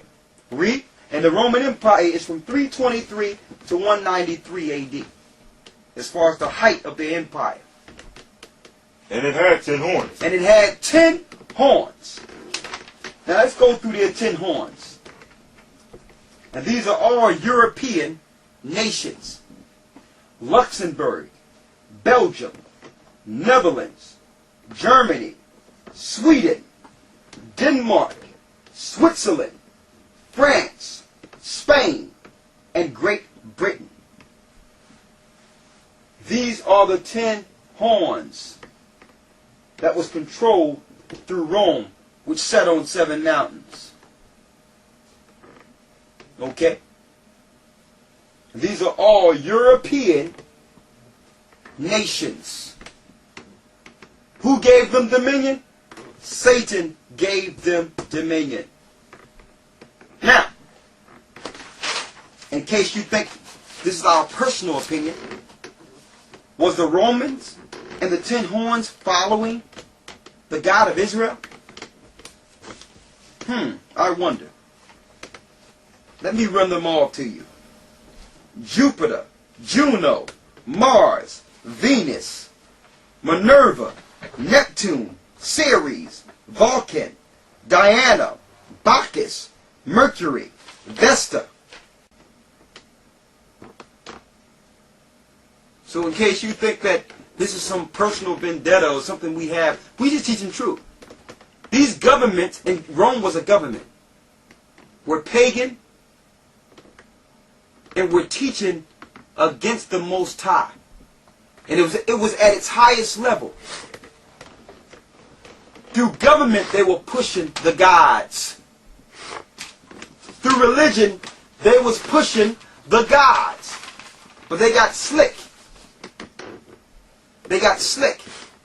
You're going to find out when they assumed themselves as America, when that daily wound was healed later on down the line, that they tried to be slick and say, well, there's a separation between church and state. Knowing that the church have already been infiltrated in the 4th century by the pagans. They didn't need to execute the rule of paganism through government because they've already tainted Christianity. It was pagan after the 4th century. But that's putting the cart before the horse. We didn't get to America yet. Go back to where you're at in Daniel. Go ahead. Verse 8. I considered the horns, and behold, there came up among them another little horn. We're going to wait because we're going to go back to that little horn because we're going to find out that little horn is America.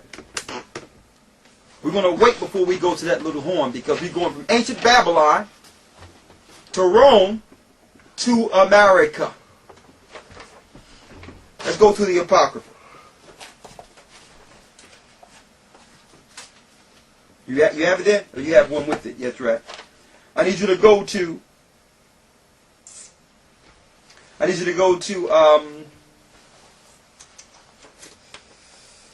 Esau'S. 2nd Esdras 12, 11 through 18.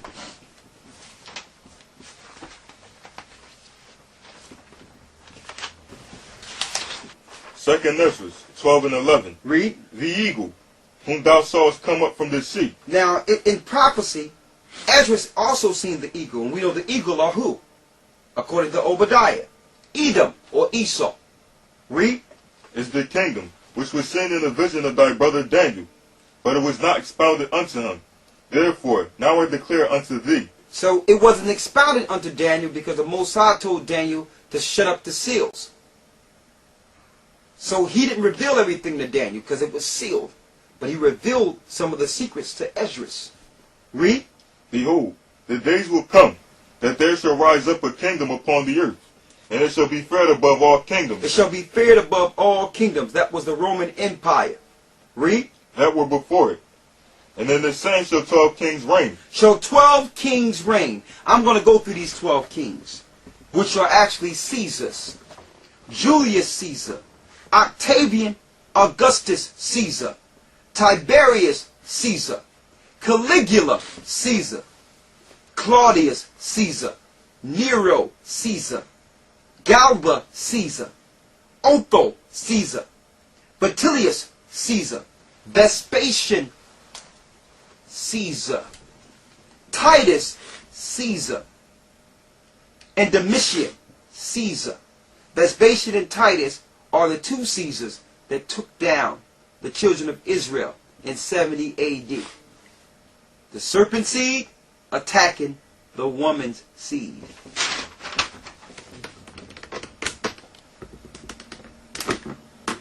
Get each one at a time.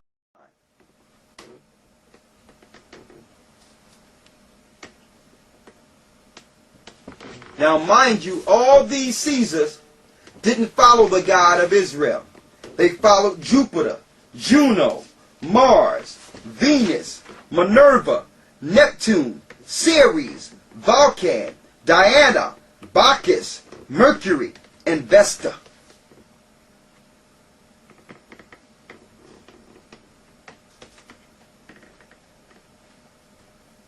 What did they follow? Who did they follow? Satan. Satan. That's who they followed. Okay? One of these brothers and sisters, it makes us sick. These are idols. That's what these are idols. That's what they are. Let's get it out of there, man. Get Psalms.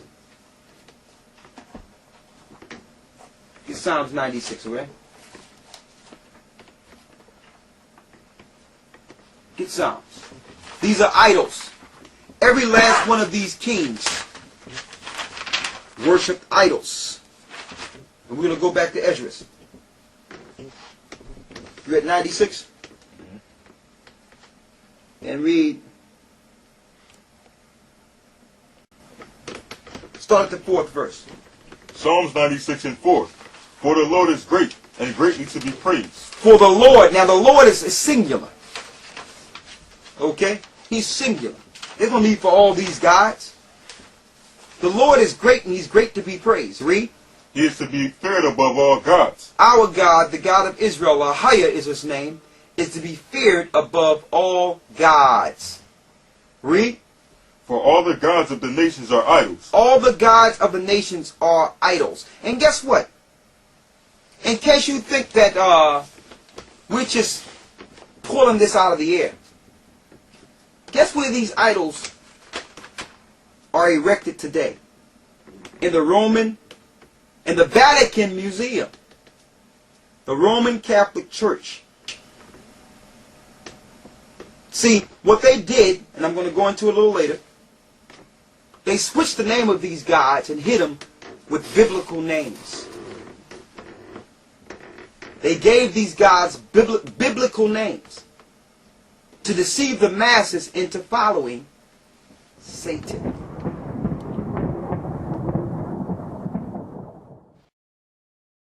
Go back to Esau'S. What verse you left off at Esau'S? Verse 14. Read. And the same shall 12 kings reign, one after another. Wherefore the second shall begin to reign, and shall have more time than any of the 12. That was Octavian. Go ahead. And this do the 12 wings signify, which thou sawest. As for the voice which thou heardest speak, and that thou sawest, not go to out from the heads, but from the midst of the body thereof. This is the interpretation. What verse you at? Verse 18. Okay, stop right there. Here's a book by Simon Scarrow called The Eagle's Prey. See the Roman army going out? Guess who is the eagle's prey? Every human on this earth are the eagle's prey.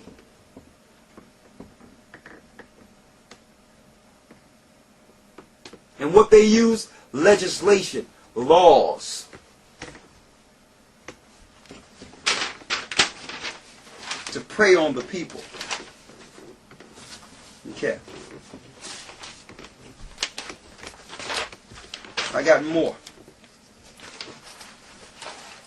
Here's one of the biggest idols. One of the biggest idols, brothers and sisters.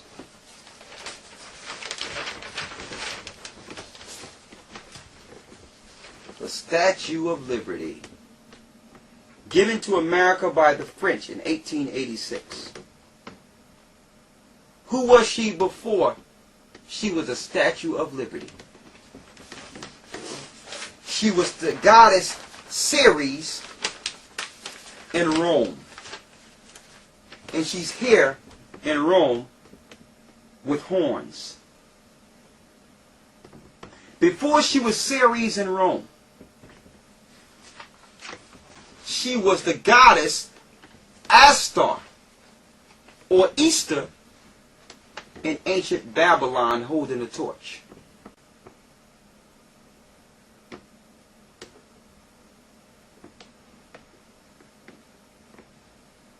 Okay? Now we've shown you the origin of the worship of the sun. We showed you the origin of idolatry and the following of gods. Alright? Now we must move it from ancient Rome to the place we live in now, America. Let's go back to Daniel.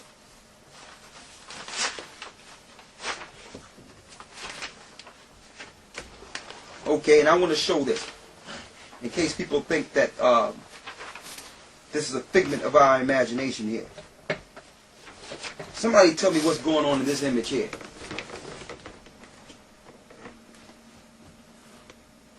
Is that madness? Absolutely yes. All right. It says here, above is a tablet from the early 9th century BC, which depicts the Babylonian sun god Shemesh seated on the right, holding emblems of his authority, a staff and ring, and the king with 2 attendants on the left and the center.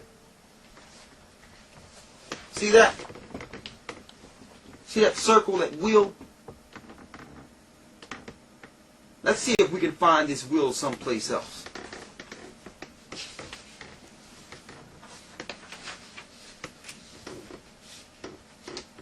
Let's see. In the wheel is the emblem or the symbol of Baal. And you would never guess we have that same symbol on his hat. And look next to him. Who was Baal? Let's find out who Baal is. I think we have something. Baal. This is your Pope, folks. Your Roman, yes, Rome.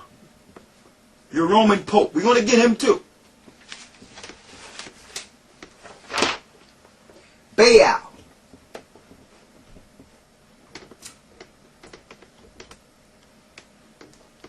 I think some people are going to feel a certain type of way when I read this, but I'm going to read it. It says, though the god Hadad or Adad was especially likely to be called Baal, Hadad was far from the only god to have that title. Right? Let me go down here to the end. Hadad was the son of El, who had once been the primary god of the Canaanites, Pantheon, and whose name was also used interchangeably with the Hebrew god Yahweh.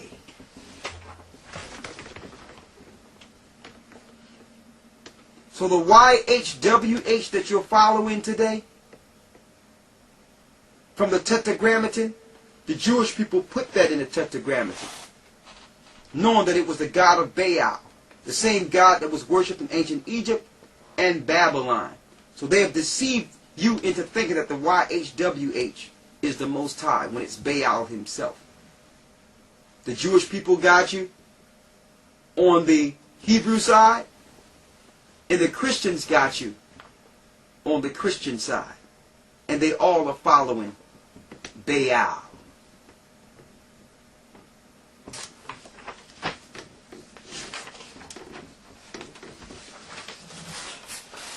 Symbol of the Babylonian sun god Shemesh. Right? It's right here. Under Satan's priests. That's who they are. Let's not put the cart before the horse, though. Let's go back to Daniel. Go there. Daniel 7 verse 8. I considered the horns, and behold, there came up among them another little horn, before whom there were of 3 the first horns plucked up by the roots. The 3 of the first horns plucked up by the roots. What 3 were that was plucked up by the roots? France, Spain, and Great Britain. These 3, America came out of these 3. France, Spain, and Great Britain. That's who he came out of. Read. And behold, in his horns were eyes, like the eyes of a man, and their mouth speaking great things. Yeah, they speak great things. Who is more proud than America? Read. Verse 9. I beheld till the thrones were cast down. And the Most High says, it says in Daniel, he beheld till the thrones were cast down. That after this empire, the Most High was going to throw down in this earth. This is the last empire, the last superpower in the earth. Read. And the Ancient of Days did sit. Who's the Ancient of Days? That's the Most High. Go ahead. Whose garment was white as snow, and his hair of his head like pure wool. His throne was like a fiery flame, and his wheels as burning fire. A fiery stream issued and came forth from before him. Thousands and thousands ministered unto him, and 10,000 stood before him. The judgment was set, and the books were opened. I beheld, then because of the voice of the great words which the horn did speak, I beheld, even till the beast was slain, and his body destroyed. He says he beheld till what? I beheld, then because of the voice of the great words which the horn spake, I beheld, even until the beast was slain. Until the beast was slain. Go ahead. And his body destroyed. And his body destroyed. So that's the future of this place. Go ahead. And given to the burning flame. And given to the burning flame. That's the future for following Satan.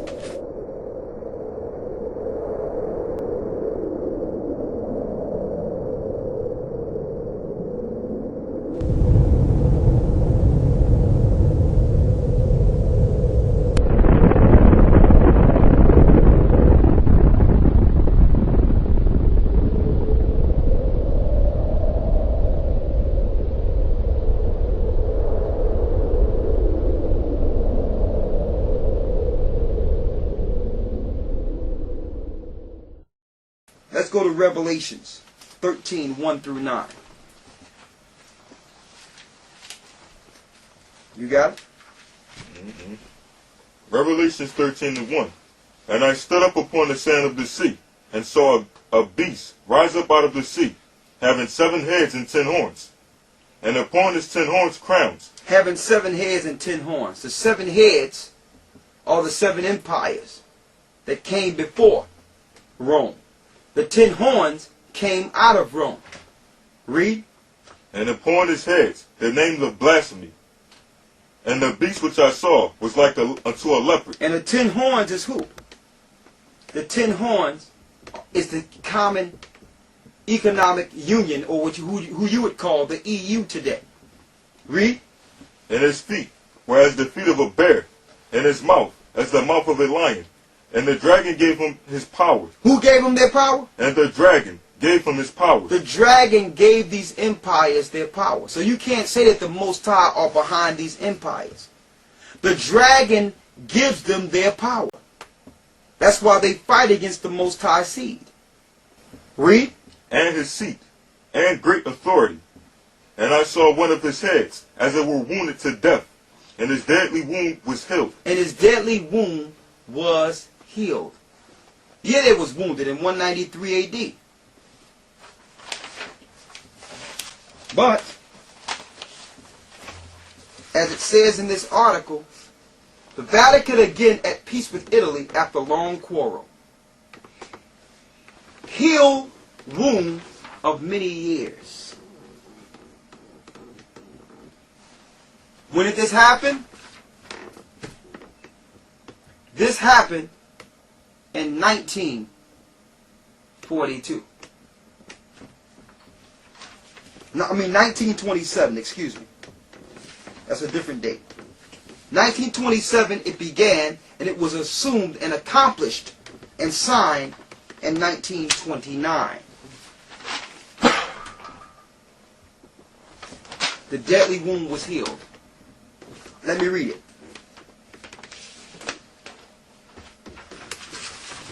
The Pope is again an independent sovereign ruler, as he was throughout the Middle Ages.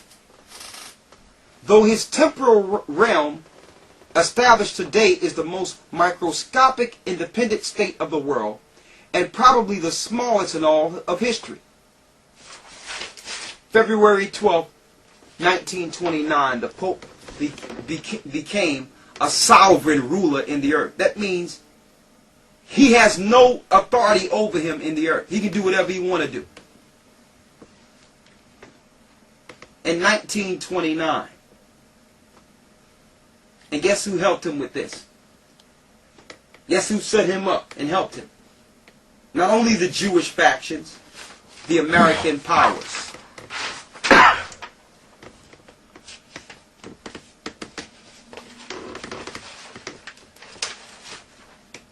Here they are signing the treaties so that this guy can get full power in the earth.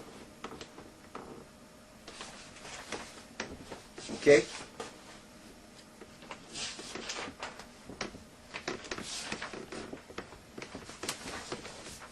It says here, Cardinal Gaspari and Benito Mussolini, seated after exchanging treaty ratifications in the Hall of Congregation, the Vatican, June 7th, 1929. Now the Most High is not behind none of this. Satan is behind the whole thing. Setting them up again. So that deadly wound was healed. See, but everyone was used to the power coming from Rome. That's why they used the little horn. She's the whore that Rome would use to separate themselves from the tyranny and the wickedness that would come from this country. So they can say, well, it wasn't us, it's America. When really, they're all together. But they use America as a whipping boy, as a takedown, as an extension of Rome to continue the Greeks, Romans, and the 10 horns conquest. America came out of 3 of the 10 horns. So they can use politics and TV to make everyone think that they're not together. But they are together. But envy and strife have developed against America. Because they came first and America is getting all the glory. So it tells us in Revelations that these 10 horns shall hate the whore and burn her with fire. That's the future of the place we live in today. Let me bring it around here. Okay? Let's go to Revelations. One moment here. Let's go to Revelation 17. What verse you left off at Revelation 13? Verse 3. Finish reading what you have. Read down to verse 9. And all the world wondered after the beast, and they worshipped the dragon, which gave power unto the beast. And they did what? And they worshipped the dragon, which gave power unto the beast. So those that are under this authority worships the dragon that gave power to the beast. So Satan is a god to be worshipped. Yes, in this earth. He gave them power, so in return for that power, the people under their rule have to worship Satan. In the 4th century, they integrated pagan belief, the same gods I pulled out earlier, with who? Pagan belief with Christianity. So they masked their pagan gods with biblical names. They switched the Sabbath day, which is Saturday, to Sunday because they was worshiping the sun under Nimrod well before there was a Roman Empire. While Christ was walking the earth, the pagan Romans was worshiping on Sunday.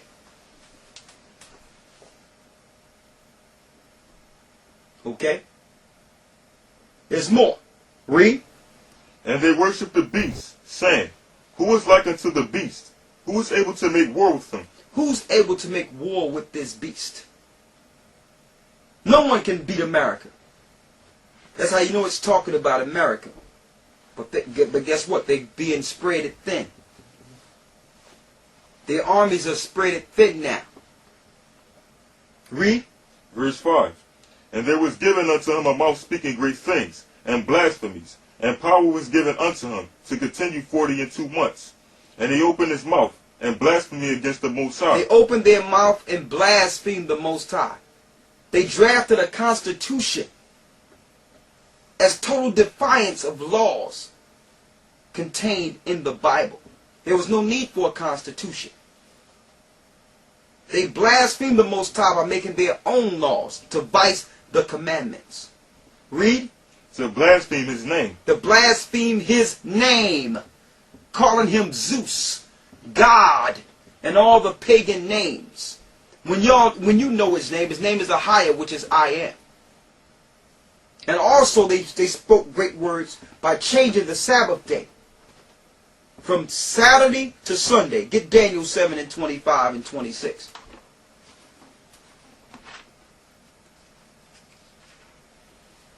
Read that. Daniel 7 and 25. And he shall speak great words against the Most High, and shall wear out the saints of the Most High. And the saints of the Most High are being wore out. The saints are those that have served captivity in all these empires. They're the true saints. The saints didn't get no respect in the Roman Empire, even though they were Christians and followed Christ. They got murdered by the Romans. Okay? They got murdered. And they're still catching pain in this earth. Still being thrown in jail and persecuted unlawfully. Read. And think to change times and laws. And they would think to do what? Change times and laws. So they thought to change times and laws. What times? The times contained in the Bible. Switching calendars to try to offset prophecy. Changing laws. Switching the laws of God and telling people in the church they no longer have to follow God's law. The Roman Catholic Church did that. Switching the Sabbath, whom the Lord hallowed to himself, to Sunday to worship the sun, the S-U-N. The sun connected to the fire, or one that come out of the fire, which is Satan himself. Okay? Read. And they shall be given into his hand, unto a time, and times, and the dividing of time. And Jacob, which is the woman, was given into your hand for a particular amount of time, according to prophecy. But folks, we're at the end of that time. And the Lord is breaking our yoke. He's breaking the yoke off of our necks. And now it's Jacob's time. And Jacob will receive those promises that was promised to him. Only if he let go of the gods Esau exposed him to. Get me Revelation 17.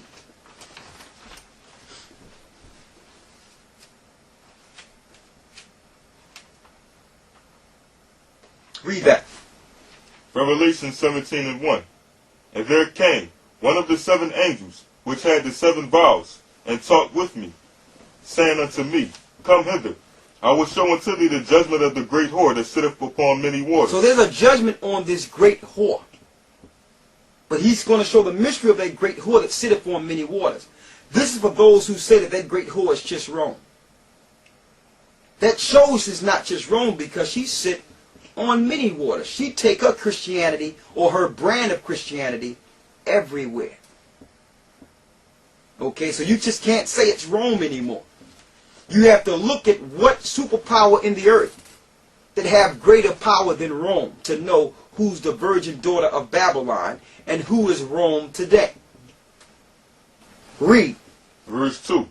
With whom the kings of the earth have committed fornication. That's the first key. Of whom the kings of the earth have committed fornication. What nation is made out of all the people in the earth? Or all the nations in the earth? America is. The fornication it have committed is spiritual fornication. Read. I'm going to show you an example of spiritual fornication that Rome have executed on the earth. Let's start with the Roman sun. He's here somewhere. Is he over there? The Roman sun, you see him? Oh, there he is. There you go. Caesar Borgia, the second son of Alexander the sixth Pope of Rome, was put up to be Jesus Christ. I need you to grab Wisdom of Solomon 14 and 8 to show you the fornication. The spiritual fornication that came from the Roman Catholic Church. Start at the 8th verse. Wisdom of Solomon 14 and 8. But that which is made his hands is cursed, as well is it, as he that have made it. He, because This he is cursed. Why? Read it. Because he made it. And it, because being corruptible, it was called God. Being corruptible, this was called God. They put this up to be Jesus. Then they tell you Jesus is God. So they're telling you this guy is God. Read. Verse 9. For the ungodly and his ungodliness are both alike hateful unto the Most High. This was hateful unto the Most High. Who did this? God's people didn't do this. Edom did this. Read. Verse 10.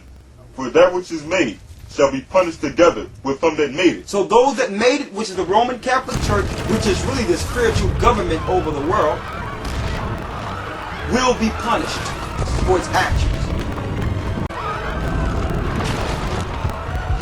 Read. Verse 11. Therefore, even upon the idols of the Gentiles shall there be a visitation. On all these idols, Zeus, Minerva, and all these different idols they have, there will be a visitation by the Most High God of Israel. Read. Because in the creature of the Most High they are become an abomination and a stumbling blocks to the souls of men. The Lord has said He's going to punish them because their religion and their idolatry have become a stumbling block for those that are seeking the Most High. They'll look for the Most High and run into a Catholic church and run into a church teaching Catholic doctrine. Or they will run into one of the daughters or one of the harlots that came out of the whore. Read. And they snare to the feet of the unwise. And it becomes a snare to those that don't really know the Bible. Go ahead. For the devising of idols was the beginning of spiritual fornication. When they started these idol worships, it was the beginning of spiritual fornication. Spiritual fornication. That's what this is. Read. And the invention of them, the corruption of life. Go down to the 21st verse. And with this came the corruption of life. Read the 21st verse. Verse 21. And this was an occasion to deceive the world. This was an occasion to deceive the whole world. Who did this? The Roman Catholic Church. And you can't say, well, that was just for that time. This image is almost up in almost every church you can find today. Of a man that was a wicked poisoner. Go back to Revelation 17. Read. Revelation 17:2. With whom the kings of the earth have committed fornication. Go ahead. And the inhabitants of the earth have made drunk with the wine of her fornication. And they have made the whole earth drunk with the wine of her fornication. That's what's in your Pope's cup.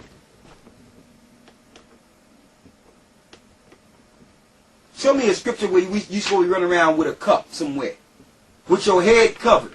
When the Bible says in Corinthians that a man is not supposed to pray or prophesy with his head covered. What's in this cup? Lies. Wine of deceit. Paganism. Idolatry. Read. Verse 3. So he carried me away in despair into the wilderness. And I saw a woman sit upon a scarlet-colored beast, full of names of blasphemy, having 7 heads and 10 horns. And the woman was arrayed in... Go ahead. And the woman was arrayed in purple and scarlet color. She was arrayed in what? And purple and scarlet color. What color do this guy have on? Is that purple? And the cardinals have on what? Red. Scarlet. Read. And decked with gold and precious... With what? With gold and precious stones and pearls. Go ahead. Having a golden cup in her hand. Having a what? Having a golden cup in her hand. Having a golden cup in her hand. What do that cup represent? Hold that and go to Isaiah 29 and 13. Having a golden cup in her hand.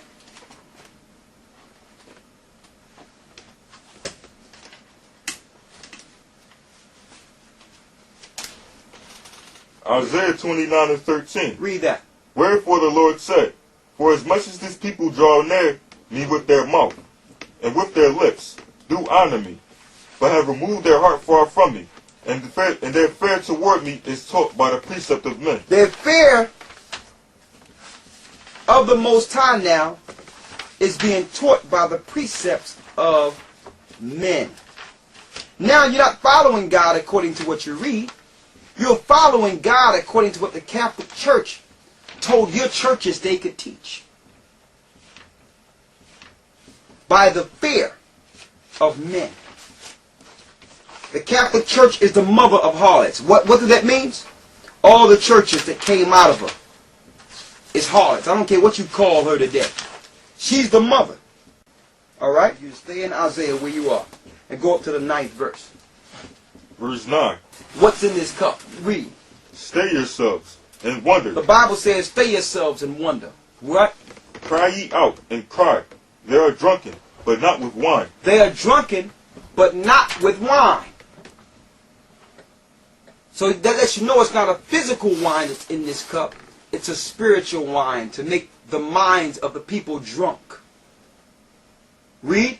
They stagger, but not with strong drink. So the Lord is looking at us stagger from one church to the next, one belief to the next. Why? We're looking for him and can't find him. Because religion is in the way. The great whore is in the way. Read. Verse 10. For the Lord hath poured out upon you the spirit of deep sleep. So if you drink of this cup, you're blind. You are blind if you drink of this cup. The modern day Christianity is in this cup. All of it. Read.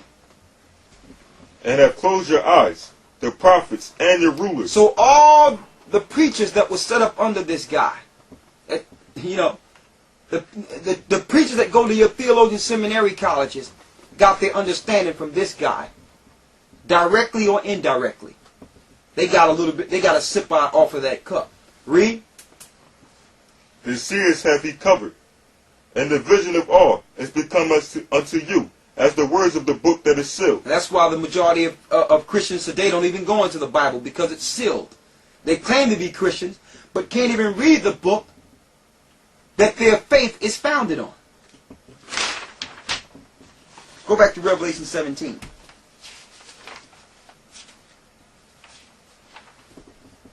Read that. Revelation 17 and 4. And the woman was arrayed in purple and scarlet color, Go ahead. and decked with gold, and precious stones and pearls, having a golden cup in her hand, full of abomination and filthiness of her fornications. Abomination and filthy. So you can't separate wickedness and dealing with Satan from religion, because that's who Satan comes through. He comes through religion. We showed you earlier that he would appear as an angel of light. Read. Verse 5. And upon her forehead was a name written, Mystery, Babylon the Great, the mother of harlots. Why does it say mystery? It's a mystery because everyone think that she's righteous. Everyone think that the church that's teaching today is from God. That's why it's called a mystery. And Christ says, listen, take heed that no man deceive you. Many shall come in my name, saying I am Christ, and shall deceive many. Satan will come using Christ's name.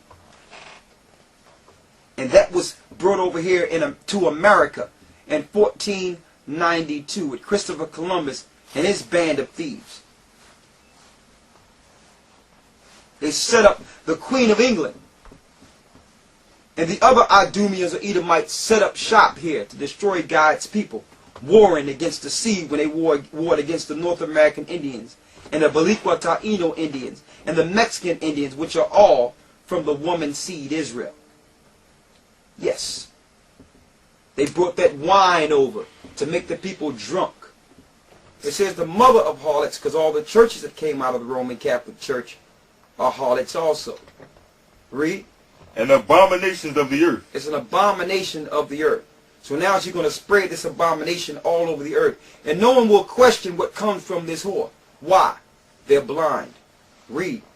Verse 6. And I saw the woman drunken with the blood of the saints. And Hold up. What was she drunken with? With the blood of the saints. The same empire that destroyed the saints of Christ are now claiming to be Christ And they're still destroying the saints by using Christ's name. Okay? Fake as a lamb, but really it's a dragon. But fake as a dragon. It's a lamb. It appears to be nice, but Satan is in the midst. Read.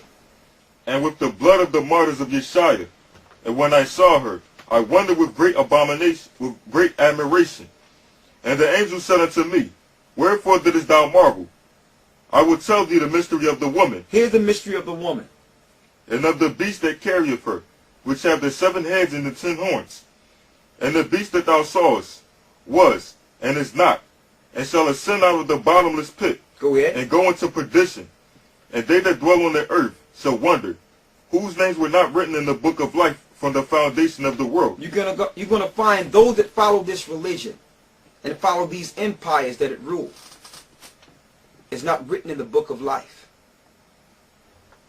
Broad is the way that leadeth to destruction.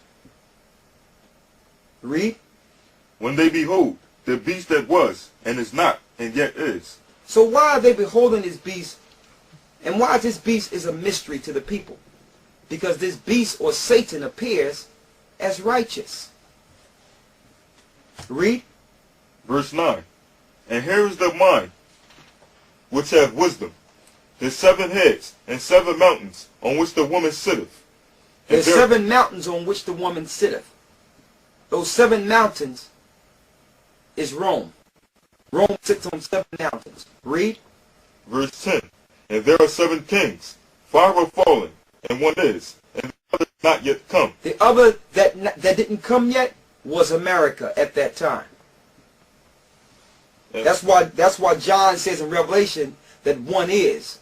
What was the one? What was the empire ruling during John's time? Rome.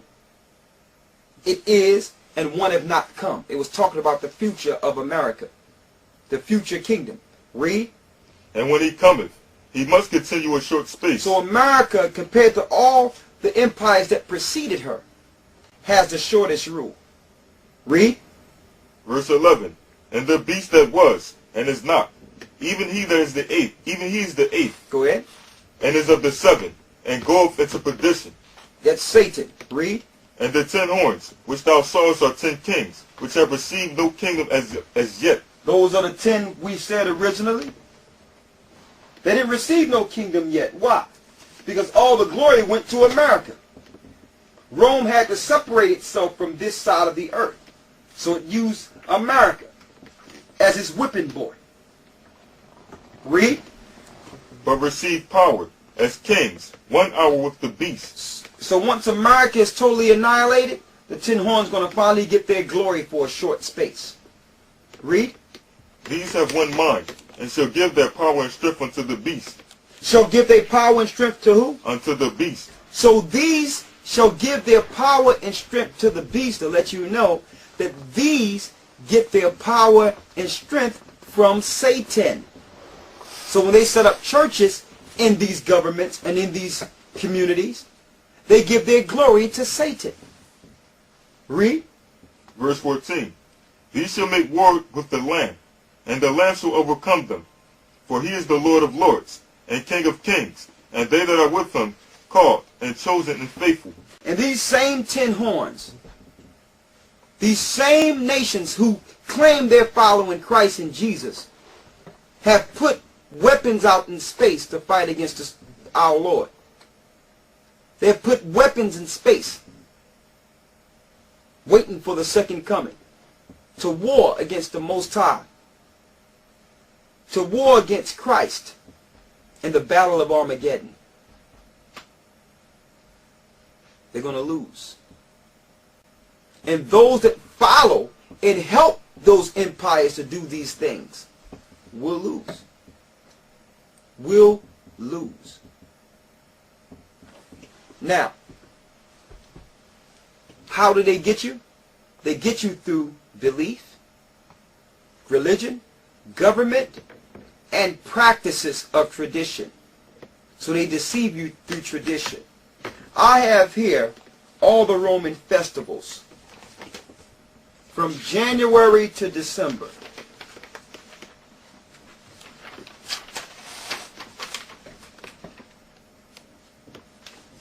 Can't go through them all. I'll probably do this on a different video. But every holiday you have in America is related to a day in ancient Rome. And an idol or a demon is behind each day. So the days they give you, like Martin Luther King's Day, you think it's for Martin Luther King? No. They make sure they line it up with a day that they worship in ancient Rome and connect it with a demon that was worshipped in ancient Rome. Thanksgiving, Christmas, 4th of July, Easter, all these different New Year's, Washington Day, Memorial Day, Labor Day, Christopher Columbus Day, you name it. There's a date in Rome for each holiday. And it leads to a statue, an image or an idol, and a demon in ancient Rome. You're going to find they made these communities to trap souls. America is Babylon the great whore that ought to be destroyed, contained in the Bible. There's a satanic connection between ancient Babylon, Rome, and America. Now, there's no way I can end this without showing you first who they're warring against. I showed you Esau. Here's Jacob. Get Deuteronomy 7 and 6. Read it. Deuteronomy 7 and 6. For thou art an holy people unto the Lord thy power, and the Lord thy power hath chosen thee to be a special people unto himself, above all people that are upon the face of the earth. The Lord thy God hath chosen thee to be a special people unto himself, above all people that are upon the face of the earth. So the Lord thy God hath chosen thee to be a special people, above all the people that are upon the face of the earth. The Lord have a chosen. Okay? So Satan had to get with the Gentiles and these other empires to try to exterminate the chosen, knowing that Esau had a problem with Jacob being the chosen. Get Deuteronomy 10 and 15. Read it. Deuteronomy 10 and 15. Only the Lord have a delight in thy fathers to love them, and he chose their seed after them. And he chose the seed of Jacob after them. So that seed is in the earth. And see, Satan, who is against the image of the Most High, and Edom, who is against the birthright and blessings of Jacob, are trying to stamp out the saints, are trying to destroy the saints, are attempting to try to stomp out the Most High's chosen in this earth. Get Deuteronomy 28 and 68 to show you the curses and what would happen to the children of Israel once they fell. The Lord had them fall for a time, knowing that one day he would raise them again. Read Deuteronomy 28 and 68. Deuteronomy 28 and 68. And the Lord shall bring thee unto Egypt again with ships. The Lord shall bring you into Egypt, which means slavery a second time, with what? Again with ships. Again with ships. Read. By the way whereof I spake unto thee, thou shalt see it no more again. And the real Jews would never see their homeland again after they go into the belly of ships. It was Edom or Esau, which are the Jewish people today, who claim to be Jews who are not, that financed Jacob's curse and financed the slave ships. Read. And there ye shall be sold unto your enemies. There you shall be sold unto your enemies. Sold to Mr. Kennedy down in Kentucky. Sold to Mr. Smith down in Alabama. Sold to Mr. Johnson here in Pennsylvania. For what? For bondmen and bondwomen, and no man shall buy you. So the Lord tells us that we would go into that the real Jews would go into captivity. So once Jacob fell, there was Esau's opportunity to fulfill his promise against Jacob. that he would wait till his father passed and then kill Jacob. So Christ warned us. They tried to exterminate us in Rome under Vespasian and Titus. But those that understood Christ took heed to Christ's prophecy. Get the book of Luke.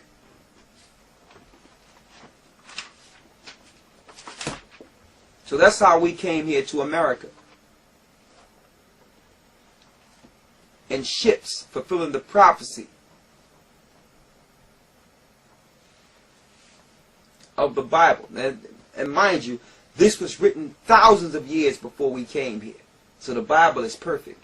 And now the Most High is taking our captivity off of us to identify not only us, but those that have done this to us. Not for vengeance, but to warn the people that the Most High, the same Most High that have raised us in the land of our captivity, is going to bring judgment on this earth. Luke 21:20. And when ye shall see Jerusalem compassed with armies, then know that the desolation thereof is nigh. Then let them which are in Judea flee to the mountains. Then let them which are in Judea flee into the mountains. This happened in 70 A.D. So Christ said, when you see Jerusalem compassed with armies, when the Roman armies come, flee into the mountains. The real Jews fled over the Atlas Mountains. Some went into Spain, but the majority went into Africa and settled in the Ivory Coast or the western parts of Africa. Read. And let them which are in the midst of it depart out, and let not them that are in the countries there enter thereinto. For these be the days of vengeance, that all things which are written may be fulfilled. But woe unto them that are with child, and to them that give suck in those days. For there shall be great distress in the land, and wrath upon this people. And they shall fall by the edge of the sword. They shall fall by the edge of the sword. So Christ warned them and said, listen, if you stick around, you're going to be destroyed by these Romans. And guess what? They're doing it now in America. They are planning a mass massacre of God's chosen. They're cutting off the borders and preparing coffins all through America to finally accomplish what they couldn't accomplish in 70 A.D. They're going to do this in other parts of the earth, but they're going to do this in America first. Read. And shall be led away captive into all nations. And the real Jews or the Israelites shall be led away captive into all nations. Read. And Jerusalem shall be trodden down of the Gentiles. Of the who? Of the Gentiles. Until when?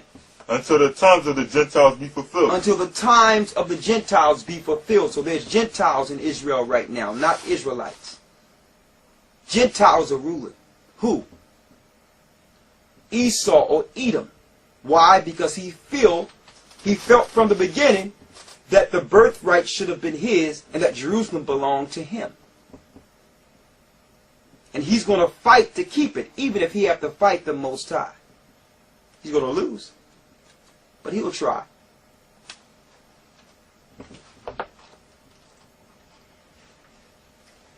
I want to read this on page 84.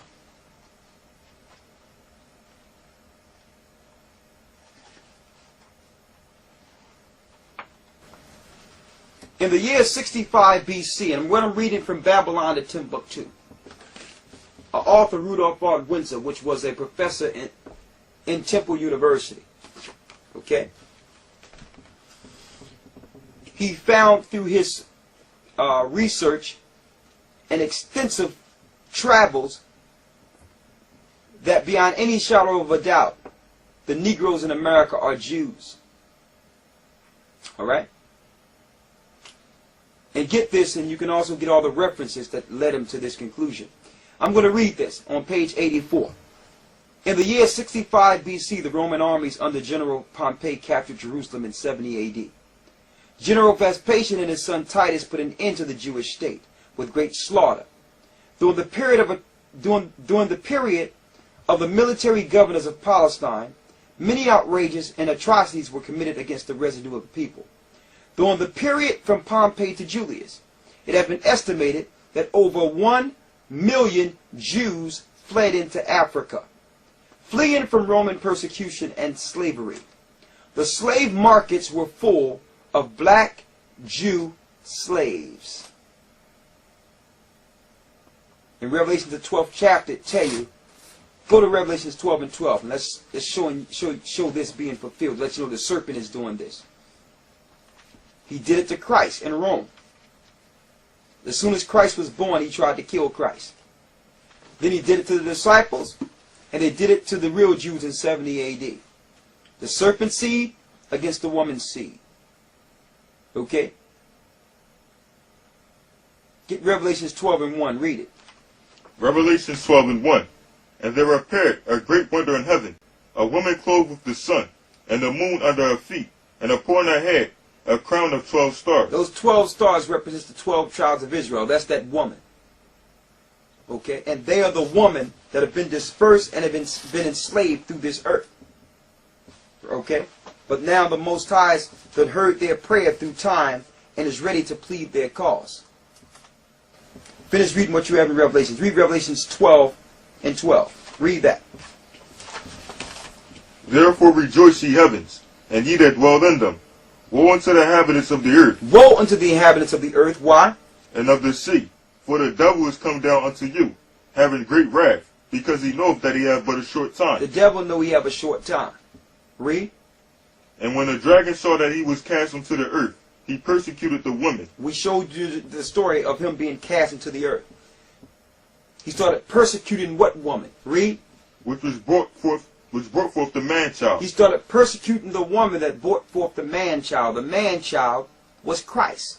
So he started persecuting the people that had Christ, or those of Christ's lineage. Christ came from Jacob. Read. Verse 14.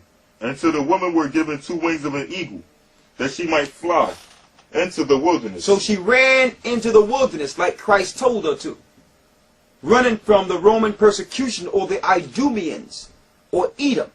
Read. Into her place, where she is nourished for a time, and times and a half time, from the face of the serpent. That time and a half of time from the face of the serpent is a time where the Israelites would be protected from the serpent. The serpent was in Rome. The serpent was in Rome. He gave the Roman Empire power. And that was his opportunity to try to destroy those that brought forth Christ. Read. Verse 15. And the serpent cast out of his mouth water as a flood. So because the serpent couldn't kill them all in Rome, he started spewing lies through the earth, through religion. That's your Christianity. Read. As a flood after the woman. That flood to overtake the woman. If we can't get them physically, we'll get them spiritually. Read. That he might cause her to be carried away of the flood. The flood is religion. That's why there's churches everywhere. Read. And the earth helped the woman, and the earth opened her mouth. The earth helped the woman. Why? There's records and books that was a part of the original Hebrew canon that the Lord had given us to totally take down and destroy Christian dogma. Read. And swallowed up the flood, which the dragon cast out of his mouth. So with this information, we're able to swallow up the lies that came from the Roman Catholic Church, that went on many waters and eventually came here to America to set up. Read. Verse 17. And the dragon was wroth with the woman, and went to make war with the remnant of her seed. So because Satan was mad at the woman, the same way he was mad at Adam, and mad at all of the Most High's creation, it was his job to set up government to war against that seed that would one day fight against his seed. Read. Which keep the commandments of the Most High, and have the testimony of Yeshua. These are those that Satan is looking for. Those that not only follow Christ, but also keep the commandments written of in the scripture. Okay? With that, I'm going to say I'm glad, I hope this helped, that connection. When it comes to the paganism and the wickedness that came from ancient Babylon, I hope with this detailed scripture breakdown, you can connect the dots and and answer the age-old question. Are you following the Most High, or are you following Christ? Are you following the Christianity that Christ brought to the earth? Or are you following the Christianity the pagans brought or brung here on ships to America? With that, my name is Elder Brother Ricochet, and we have Deacon and Brother Lawyer.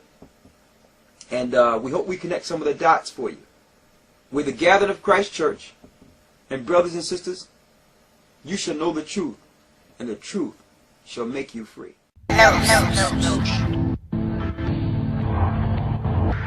Rome, Egypt, Sodom and Gomorrah, Babylon, system of worship. End times. We gonna liberate ourselves, come out of her, my people. Last days. Let's go. Rome was burning. Sodom and Gomorrah was visited. Before the fall, the writings on the wall. Babylon, years later, here we are. I can't interpret the writings on the wall. The scene starting to look familiar as I look around. Pride go off before the fall, and that's what took them down. Spiritual Egypt, Sodom, Gomorrah, days of Noah, this Babylon, moments before the fall. There's a war going on outside, but in this banquet I see vanity. Look at the time, 11:59. The 4 horsemen are stampeding. I open the prophets and read it, writings on the wall. What's the meaning? Meanie, Tikal, Parson, Medes and Persians, rumors of war, head-on collision, no way to swerve it. Blue helmets, foreign insurgents. What's the verdict? Your days are numbered, your kingdom's divided. Ecclesiastes 1:9, it's gonna come a time. Recompenses for every crime, it's gonna be required. Till the bloodshed is avenged, the land is defiled. And they gon' see it when the Savior part the sky. Rome is on fire. Rome was burning. Sodom and Gomorrah was visited. Before the fall, the writings on the wall. Babylon, years later, here we are. I can't interpret the writings on the wall. Father made me a watchman. I can't sit back and say nothing. Washing the blood off my hands. I see the time is drawing close. Babylon been doing the most. You've been judged and found wanting, divided. The writings on the wall. Resurrect the dry bones. Babylon is exile. This is never my home. They had a legacy of crime, oppressing me and mine. Habakkuk 2:12 and 13. I see the signs. Got mercy for the rich, the poor they demonized. They had us fooled for a minute. Now we see the lies. Scattered but not forgotten. Abba kept Jacob's seed alive. It was all good until the fall. Now the writing is on the wall. Rome was burning. Sodom and Gomorrah was visited. Before the fall, the writings on the wall. Babylon, years later, here we are. I can't interpret the writings on the wall. Last days, they ain't believe us before. Now you see all these signs. Pay these laws, these prophets in their mind. Resurrect the dry bones. Babylon is exile. This is never my home. What? 11:59.